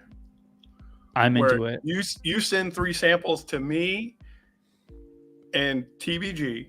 I send 3 samples to TBG and you, and they send 3 samples to you and me. Okay, guys, let's do this. Let's do it. I can make this happen. I need to send out some samples to some other channels too. So like, I'm 120% into this. We do it in like 2 weeks. My channel, make it happen. I'm 110% in. As long as y'all are in. Yeah, AJ, you don't even need to be, you know, at the other set. You could just do it from your house. We could do 4 little tiles. I don't care. We'll make it happen. Hey, Dan, what's up, buddy? Love Dusty Dan. Oh, Dusty, cheers. Thanks for coming and hanging out. Let me know if you want a sample of that Woodford Batch Proof, because I'm 110% into sending you some stuff. Let me know before I send out some stuff, because I hate going to the UPS store. You talking to me or you talking to Dan? Dan, because he said he wants it. If you want it, I can send it for. No, I've got it. Okay, so I've got this year's and I've got last year's. I thought this year's was incredibly better than last year's. Last year's I think was good. However, last year's I let it sit. It opened up, and it's damn delicious, my friend. Yeah, I like it. They're just different flavor profiles. This year seems to be like darker and almost like older aged. To me, it's a little bit more aggressive and just darker flavor profiles, where last year's, again, that's going off of like a neck pour versus something that sat around for a year at this point. But last year's was so much softer, lighter. It was just maple syrup and pancakes. I mean, I loved both of them, but this year's I was a bigger fan of. Again, I spent has an $20 more that last year's didn't have. Yeah, it's got more oak. It's got more viscous, more spice. Yeah, it's just, I love it. This year's is so damn good. This year's might be, out of what I've been able to acquire, my favorite bourbon of the year. Ooh, again, I don't know that I would go that far, because I've had some pretty good ones. From what I've been able to acquire, I mean, like, I've been able to acquire this Barrel Vantage. You haven't had the C922 yet. I've acquired that one. I have yet to do a review, but have you tasted it? Yes, I thought it was incredible. Yeah, A122 was okay. C922, I think they're back. Like so my original interpretation of Elijah Craig was Elijah Craig B520 and C920, which were fantastic, especially for the $65 I bought them for. They were out of this world. Where all of last year's, I was like, oh shit, maybe Elijah Craig lost it. And then A batch, I didn't get the B batch of this year. And then the C batch was like, okay, they're right back there. I haven't side by sided them, but they were good. It was, I was blown away when I filmed my review. Man, I am just burning all my content. Hey, please watch my reviews still, guys. Yes, absolutely. I'll send. Okay, awesome. Yeah, email me. The link should be down there below, as well as all of Storytime's links, except for his channel link, because I forgot to add that. But yeah, I know I'm a piece of shit. I'm sorry. Forgive me, please. But no, my email should be down there below. So email me and I'll hit you up and we'll get it squared away. Because I prefer to send out everything in mass, so I could just go to the UPS store once with like 5 boxes and be like, here, take all my money, instead of like, Tuesday I go there, then Friday I go there, whatever. You're lazy. Easier that way. Yeah. It's called convenience, it's sir. Called smarter, not harder, my friend. Yeah. Smarter, not harder. Cheers. Well, hey, another little plug again. Schlammering, first weekend in November. It's the 3rd, 4th, 5th. We're going to be celebrating Fred Rivetti's birthday. H will be here. Fred will be here. Looks like we got some international travelers that'll be here as well. Anyone's welcome to come. I have plenty of room. My wife will be gone for the weekend, so the house will be ours. And no judgment will be passed. No judgment. There'll be lots of whiskey to be drank and lots of good times to be had and great stories to be told. So, yeah, I wish. Not that I don't wish weddings were happening, but the next like 3 months outside of like channel content, it's all pretty much like weddings for me because I have a wedding coming up. Alex getting married in January. I'm getting married in March. My sister's getting married sometime next year, this time like November, October in Japan. So, my daughter, my third daughter is getting married the weekend before the Schlammering. Mm-hmm. That'll be in Tennessee. Congrats. That's Thanks. freaking awesome. That's a huge milestone. It is. It changes everything. The grandkids was a huge milestone. Mm-hmm. Oh, okay. Yeah. Now I've got 2 of those. I've got a granddaughter and a grandson. Grandson's six months old now, I think. Mm-hmm. Granddaughter's 2. She is just unbelievable. I love that girl to death. I love them both to death. I do. But she's just such a smart little whip. Yeah. So those bourbon guys would love to have you guys. You can come up for a day, crash, get up the next day, whatever. There'll be plenty of liquid IV, so everyone will be staying hydrated. You know what? That's what we need to get, those bourbon guys. We need to get a liquid IV sponsor. Yeah. Because I'm going to be hungover tomorrow, and I'm going to regret not having this previously. Oh, Dusty Dan, good point. Middle West Spirits. That's one I want to go visit those guys. We are talking about doing single barrel pick. Yeah. One of their finished ones, because I have a sherry finished 6-year-old bourbon from them that is incredible. That's the only one of them I've tried. They have a port finished rye that I want to get, but damn, that one is fantastic. Yeah. I've been blown away by what they're doing. And then we're also going to be going to Dancing Goat in Wisconsin, which does the limousine rye, as well as they do a corn whiskey that I have here on my bar. It's a 99% corn that's finished in a cherry bitters barrel. It's freaking amaretto. It is so crazy and it is so good. Speaking of picks, I feel like, so obviously I want to reach out to Del Bach, or I have reached out to them, and if they don't respond to my emails, yes, I'll be down there in 2 weeks. I might just drive like into their distillery Saturday morning and be like, look, I need to speak to a manager. Right now. Karen. I demand an audience. That and Iron Root, maybe. I'll reach back out to them, see, maybe we can do an Iron Root pick of Storytime, or Storytime pick from Iron Root in the not near future. It'll probably be a hot minute out, but I'll see what I can do. I know a guy who knows a guy. I'm all in, dude.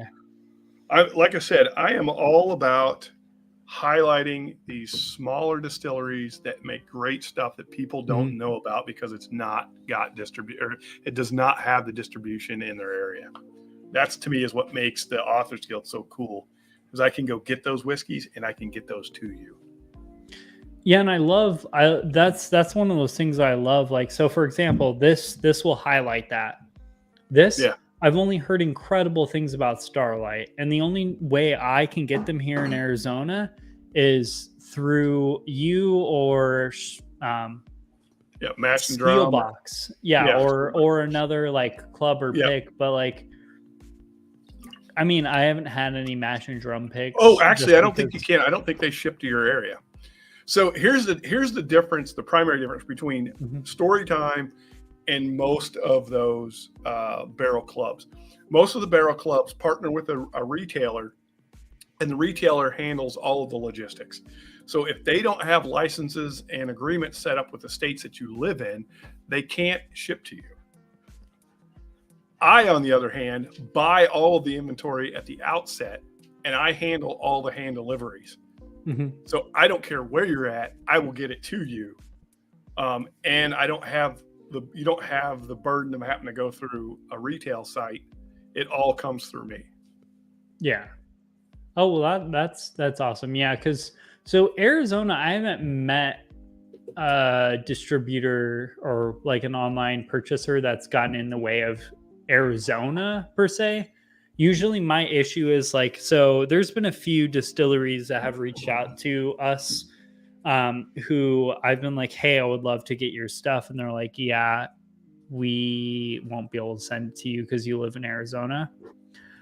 So that's an unfortunate thing. But in regards to like distributor wise or like seal box, I'm drawing a blank on all the other like online places to buy whiskey from, but like they usually have an okay thing going on. But from what I've tried is a lot of those online distributors, their single barrel picks are usually like at best. Where like with yours, I 110% trust your palate, especially after today. I mean, before this, I've only had 3 bottles. I loved the port night, the Jepson's picks. I was like, those are okay, but like MGP, non-finished MGP that's just around that 5 or 6 range usually doesn't blow my mind away.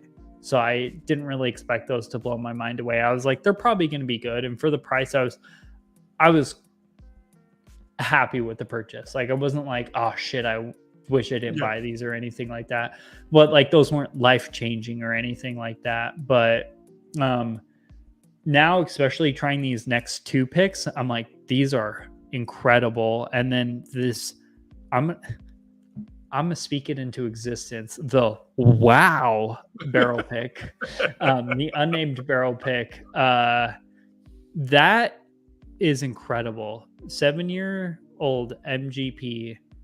I mean, shit, it's 6.5, 6 3/4. However old it is. It'll like, be 7 years when it's in the bottle. But at this time alone, like not even 7 years old, that's incredible for, especially for that price, because I weigh very heavily on the value in my channel. Like whenever I review a bottle and I'm like, hey, buy, bar, or pass, it's all essentially based on value. I don't try to dig too deep into the flavor profiles because I know this obviously isn't my channel, but I'm at best your average drinker. I am not a huge, which by the way, subscribe to Dara. She does a fantastic channel. She's awesome.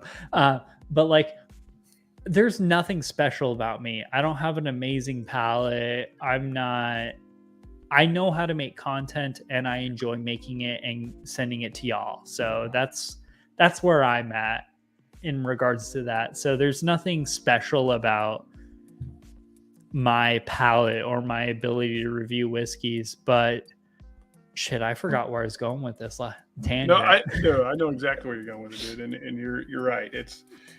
This is me one too many drinks deep. You're just being real about it. Yeah. And that's awesome. So, and I appreciate all that you had to say. Like, and I'm glad you got to try these.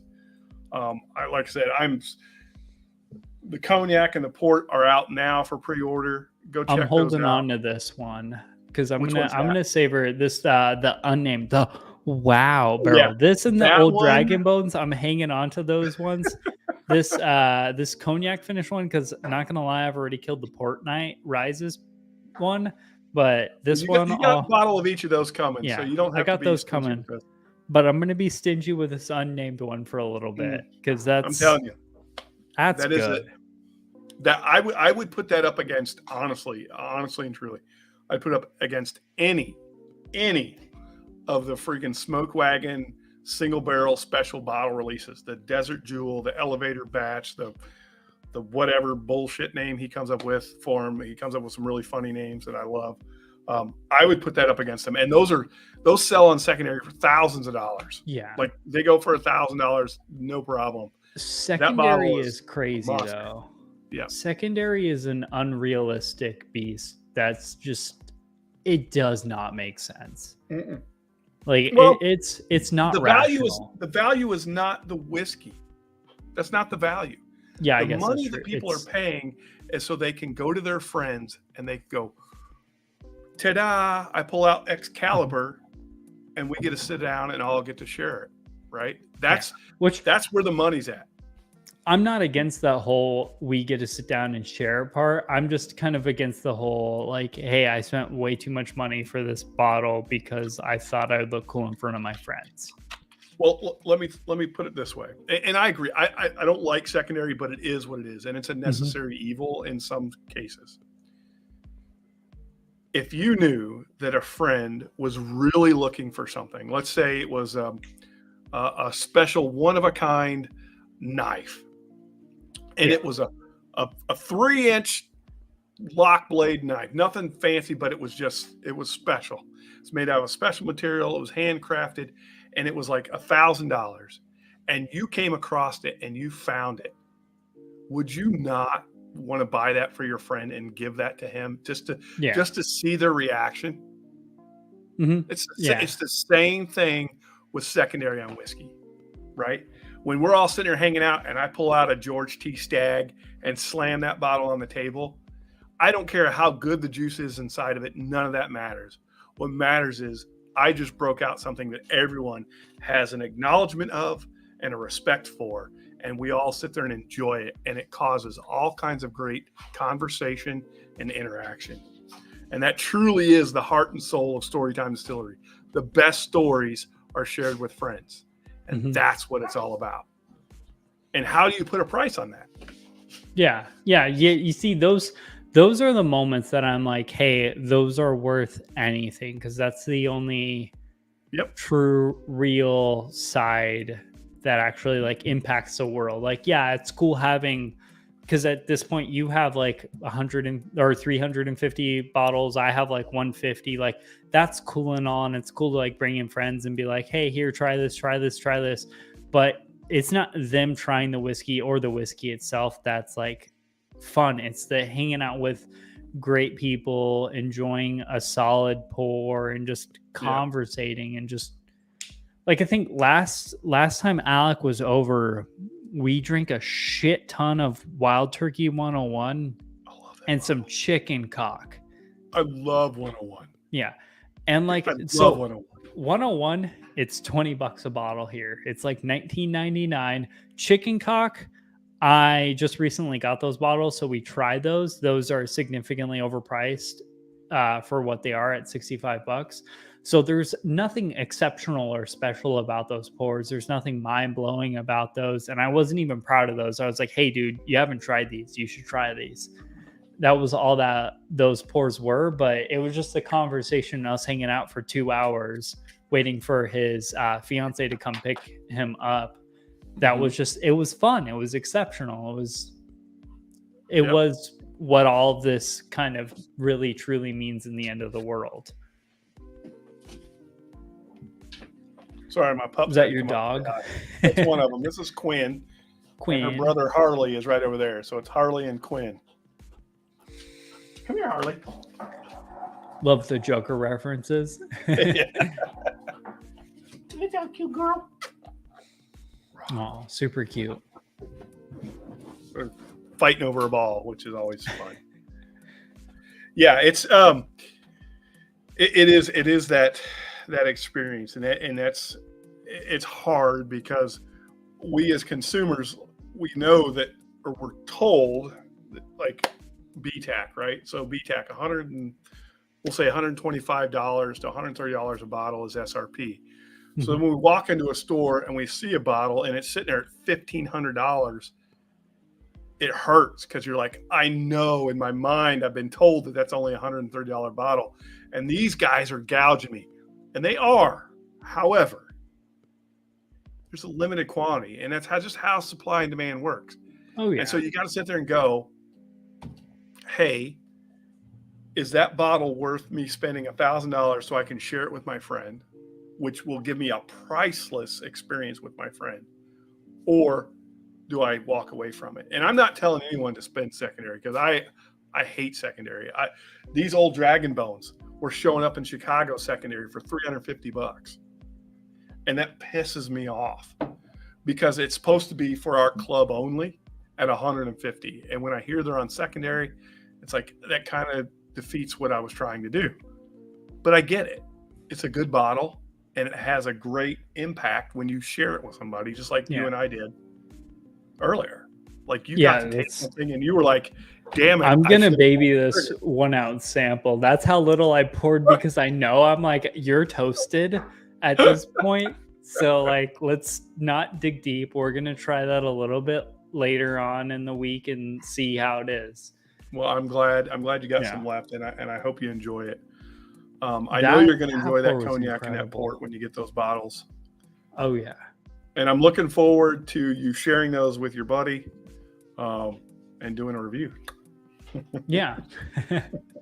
Yeah. The other one I wish we didn't miss, because you sent me a sample last Christmas, because that's how we ended our Advent. It was some sort of Jopping Goliath barrels or whatever finished whiskey. Toppling Goliath. It was Christmas and Thanksgiving. Because you sent me the Christmas one, and that's how we ended our Advent. And me and Alec were like, dude, this is freaking sugar cookies. It was incredible sugar cookies. Yeah, that's a pretty unique bottle. That's a one of a kind.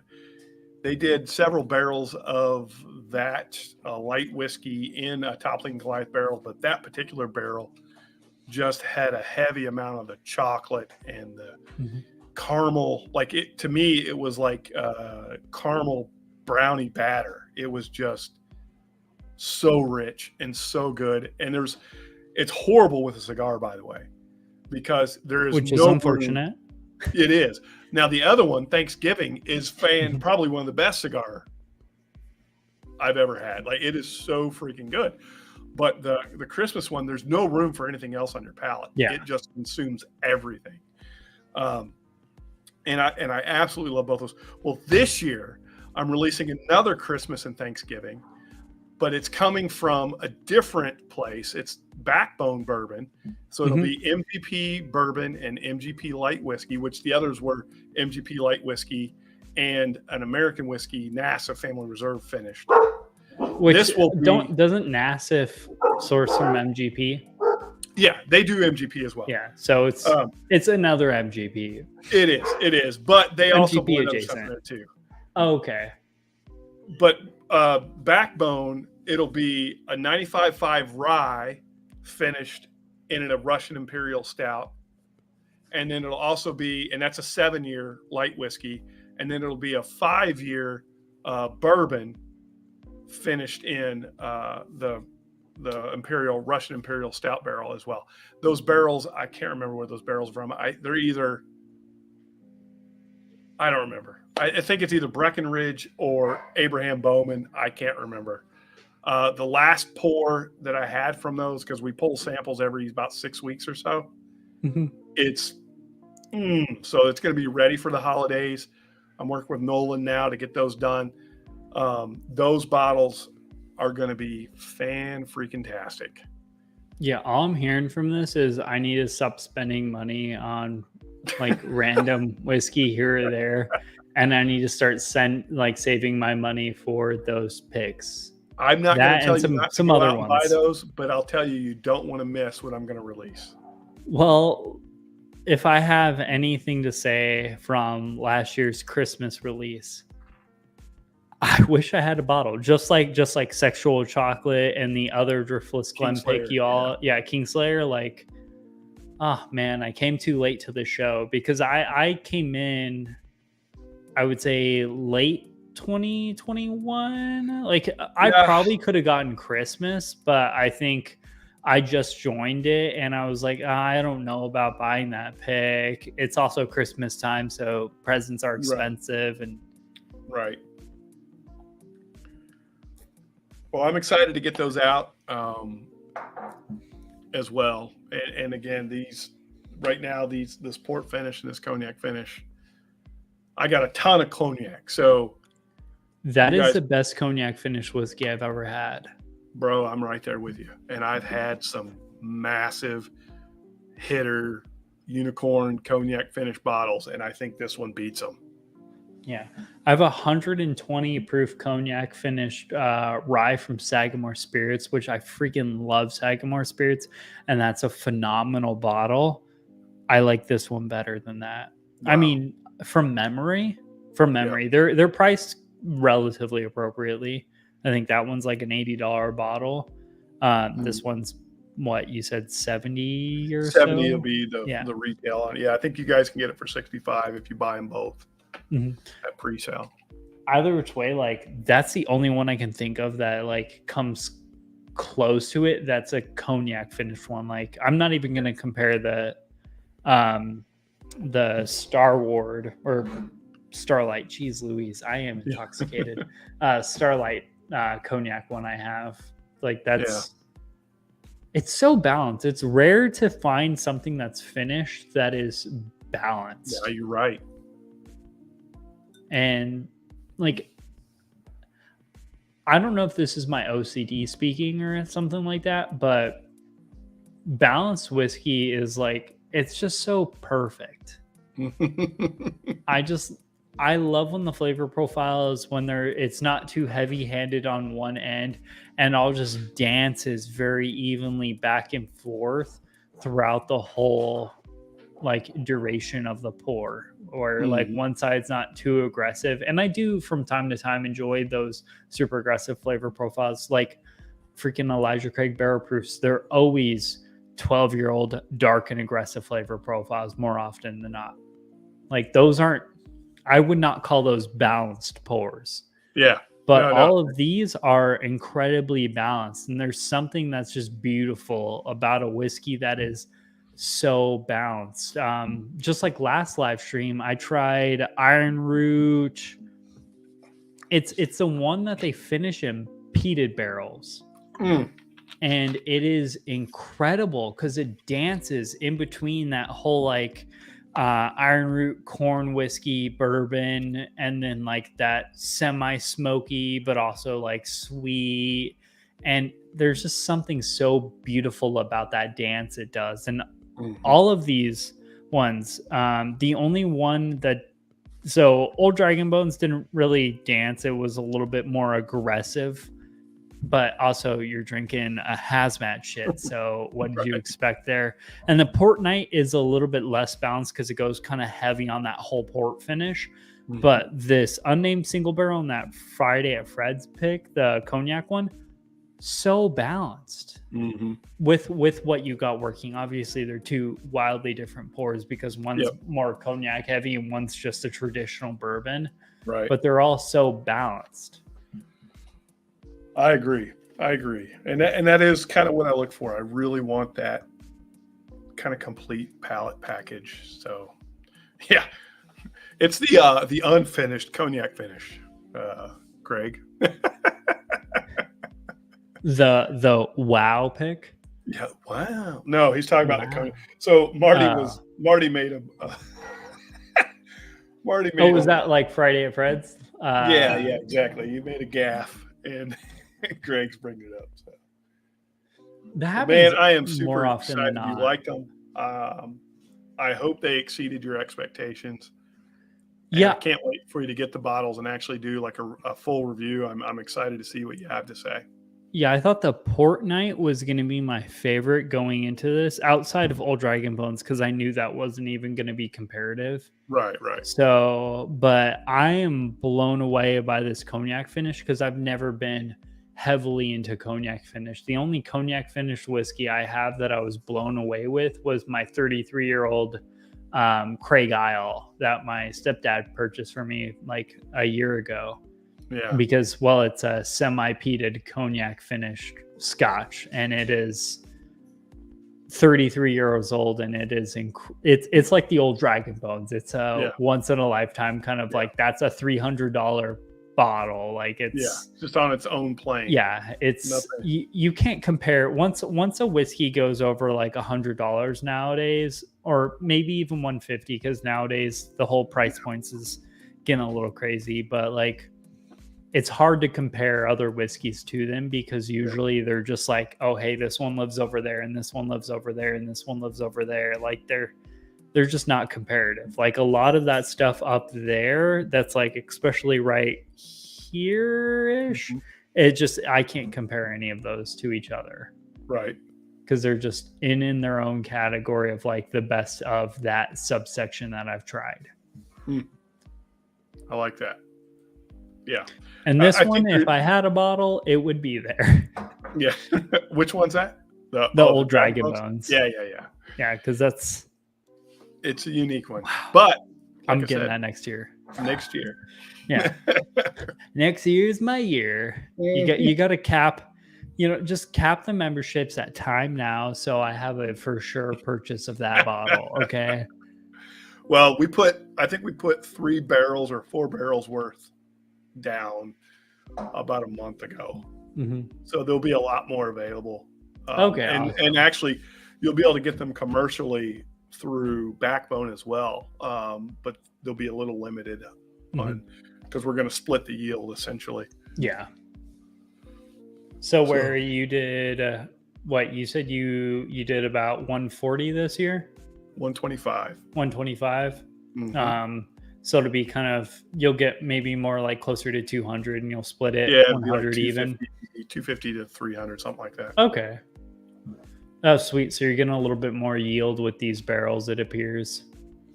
Yeah, we think it'll be in that neighborhood. Well, that's awesome. Yep. Yeah, honestly, that's one of the, I would say, not to, blow your mind a little bit much, or, because I don't have a huge demographic of super expensive pours, but that's for sure top. I feel confident saying 10 pours I've ever had in my entire lifetime. Wow.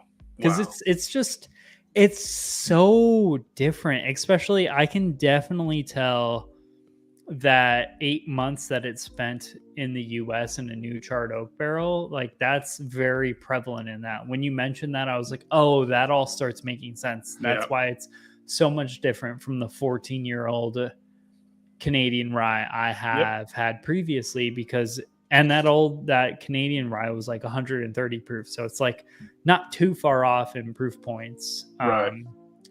So it was just that extra little America that you threw into there, just like it sent it over the edge. That's an exceptional pour. This pour is deserving of the top shelf. Where well, thank not you. a lot. I'm glad you enjoyed it. I'm really glad you enjoyed it. Yeah, I'm for sure buying that next year. I gotta get more top shelf whiskey so I can get the stuff that's up there that's like kind of like placeholders. Like I have 4 barrel products up there, and like honestly those are out there because of the price point more than the exceptionality of the whiskey. Like the vatted malt from barrel, I think it's good for the price point it was at, like the $90 a cask strength blended American malt. I think it's good, but it's no $200 bottle of whiskey out there. Here's a little secret. Barrel released a 14-year-old rye year or 2 ago, I think. It's probably one of the best ryes you'll ever get as well. And it's, if you can find them, they're still out there. For sure, they're still out there. Do you know what batch that was? There's a couple different ones they did that are in that 14-year range, but I'll find out and I'll email you, let you know. Okay. If you can find them, they are worth getting. They are unbelievable. Yeah. And I absolutely love a lot of people don't like it, but it's the seagrass. I love that finishing. Oh, I have batch 1. I think it's like Nerds. It's a Nerds explosion. Yep. I have candied rye out. I don't have that much out of mine. Because it's one of those I have to really sit down with, because it's got so much going on. It's not one that I would sit there and drink a bunch of. I'll drink 1 pour and that'll be enough, because it's just so complex. Yeah. So much to dissect there. I got a second bottle from Costco because they, you know how Costco gets like sometimes they just get some really good shit. Like they got Barrel Dovetail, whatever the newest batch is, for $60. So Wow. I bought that. That's kind of like a placeholder up there. I think it's Mhm. exceptional, especially for the $60 I got it for. But I don't love it as much as Seagrass or even the new dear Lord, they have too many names. The Vantage. Yeah. I don't think it, for me personally, it just doesn't do it as much. It's a little bit too light whiskey-esque for me. It's a little bit too, I don't know, borderline youthy. Youthy is not the right term, but it's almost in that realm for Just me. a bright Where, and tinny.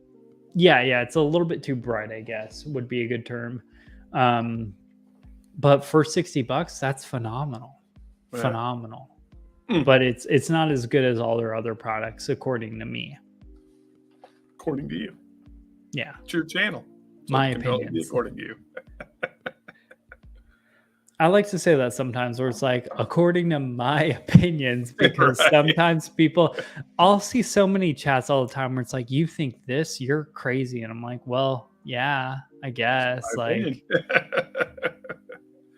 I think I said my most recent YouTube channel like list that like blew up and got like a few thousand views. I said Starlight makes some of the best finished whiskey that I've had recently, because out of all the finished whiskey I've had, the Starlight bottles I have killed it comparatively. Now, after this live stream, obviously my opinion has changed, because these two MGP finished ones clap those Starlight bottles I've had. But, you know, before that, when I made the video, I was like, those are crazy. And then people were like, do you think those are better than the, what is it called? The cigar batch? What's that brand? Magnus. Yeah, Magnus Cigar Batch. And I'm like, well, I've never had that, so I can't speak on that.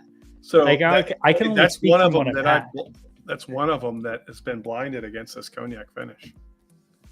And How not do you only think that compares? And not only that,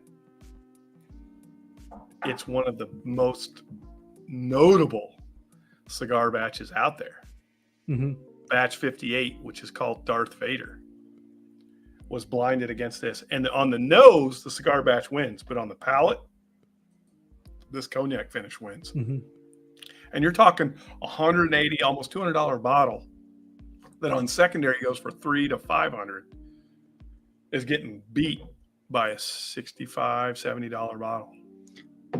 How does the cognac go with a cigar? You know, I have half an ounce left. I might figure that out tonight. I'm a little schlammer hammered, so might not be the best idea. Yeah, but no, it goes fantastic because it fills. So what you're looking for, the cigar is the main character of the story when you're doing a cigar and whiskey pairing. So you don't go whiskey and then pick a cigar to go with a whiskey. You go with a cigar and then you pick a whiskey to go with a cigar.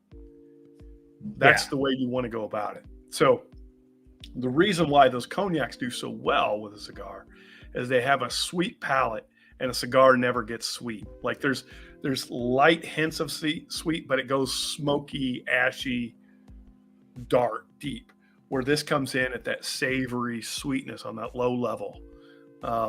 And that's what fills out your palate. So when you go with a cigar and a cognac, that's why they go so well together. This one goes on unbelievably well. I will tell you, like I said, I alluded to it earlier, the Thanksgiving that I released last year is probably still my favorite cigar smoking whiskey. It is so freaking good with a cigar. This cognac finish is right there with it, though. It is so damn good. Ooh. I like MGP barrels with cigars. I agree. And I guess that alludes to your whole, like, they never get sweet, so you want to go with something with a little bit of sweeter. Like, right. I'm not gonna lie, because I bought these two for the whole like comparison between the two. I haven't done that yet because I'm a lazy piece of shit. All these have been drinking while I've been smoking a cigar. So like, I mean, it's not too much because I've obviously been saving them for an actual channel content, so that makes me want to stay away from the bottles because I'm like, eventually we'll get to that, guys. There's a Reasonable. backlog in content. Outside of like list videos, there's always been a backlog of like, hey, I want to review this. I want to review this. I want to like do a side by side with this. Like there's always a backlog of that stuff. There's never a backlog of like those basic, like, hey, today we have a list of 5 X's. Right. Those are the ones I have to like brainstorm and be like, what am I going to do this week? Right. But like reviews, I'm always like, man, like I have the next 4 or 5 reviews planned out already. Yeah. Not Cheers, filmed, but Steve planned out. Burkow. Yeah. Cheers. Thanks for hanging out. Sorry, I've been so bad with chat. Oh, you're good, buddy. Well, hey, on that note, I need to actually kind of jump off here. I got some stuff I got to go tend to. I do too. 2.5 hours. Yeah. Man, thank you so one much of my for longer having live me. streams. Yeah.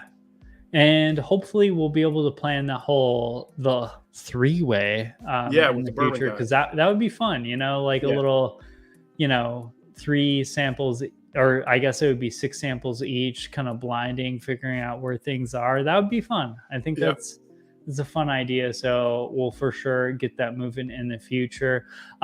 If you guys haven't done so already, please do us a favor. Check out Storytime Distillery. If you, at a minimum, subscribe to his YouTube channel. He's going to be putting out some sick Storytime content there in the future. If you want to just release a new music video, by the way. Have you seen it? No, I haven't seen it. See, there you go. Yeah, I guess I know what I'm going to do for the next hour. There you go. But at a minimum, subscribe to his YouTube channel. It's literally free. And if you don't even like the content, just ignore it. But let's help him get to 1,000. Let's help him to get to 1,000. He's an awesome dude. He deserves to hit 1,000 subscribers. If not, if you want to go a little bit further, maybe get some dope ass bottles for some pretty solid prices, even post shipping. Because usually I hate buying things online, but because shipping is expensive, but like post shipping, even your bottles are still at a good price because they're at already like a lower than average price as is. Yeah. From at least the way I see my market. So check out Storytime Authors Guild at storytimedistillery.com. I think it's posted above on the chat. Do check that out. The Port Night Rises and the Cognac Friday at Fred's. What is it called? Friday at Fred's Cigar batch. Fan freaking tastic. That bottle, honestly, incredible. And the unknown wow batch to be determined is also incredible. So if you see a potential bottle with the sticker saying wow on it, you're welcome for that. That's right. That's right. But yeah, long story short, go check him out. Thank you all for hanging out tonight. We will see you all later. Cheers. Have a great rest of your night.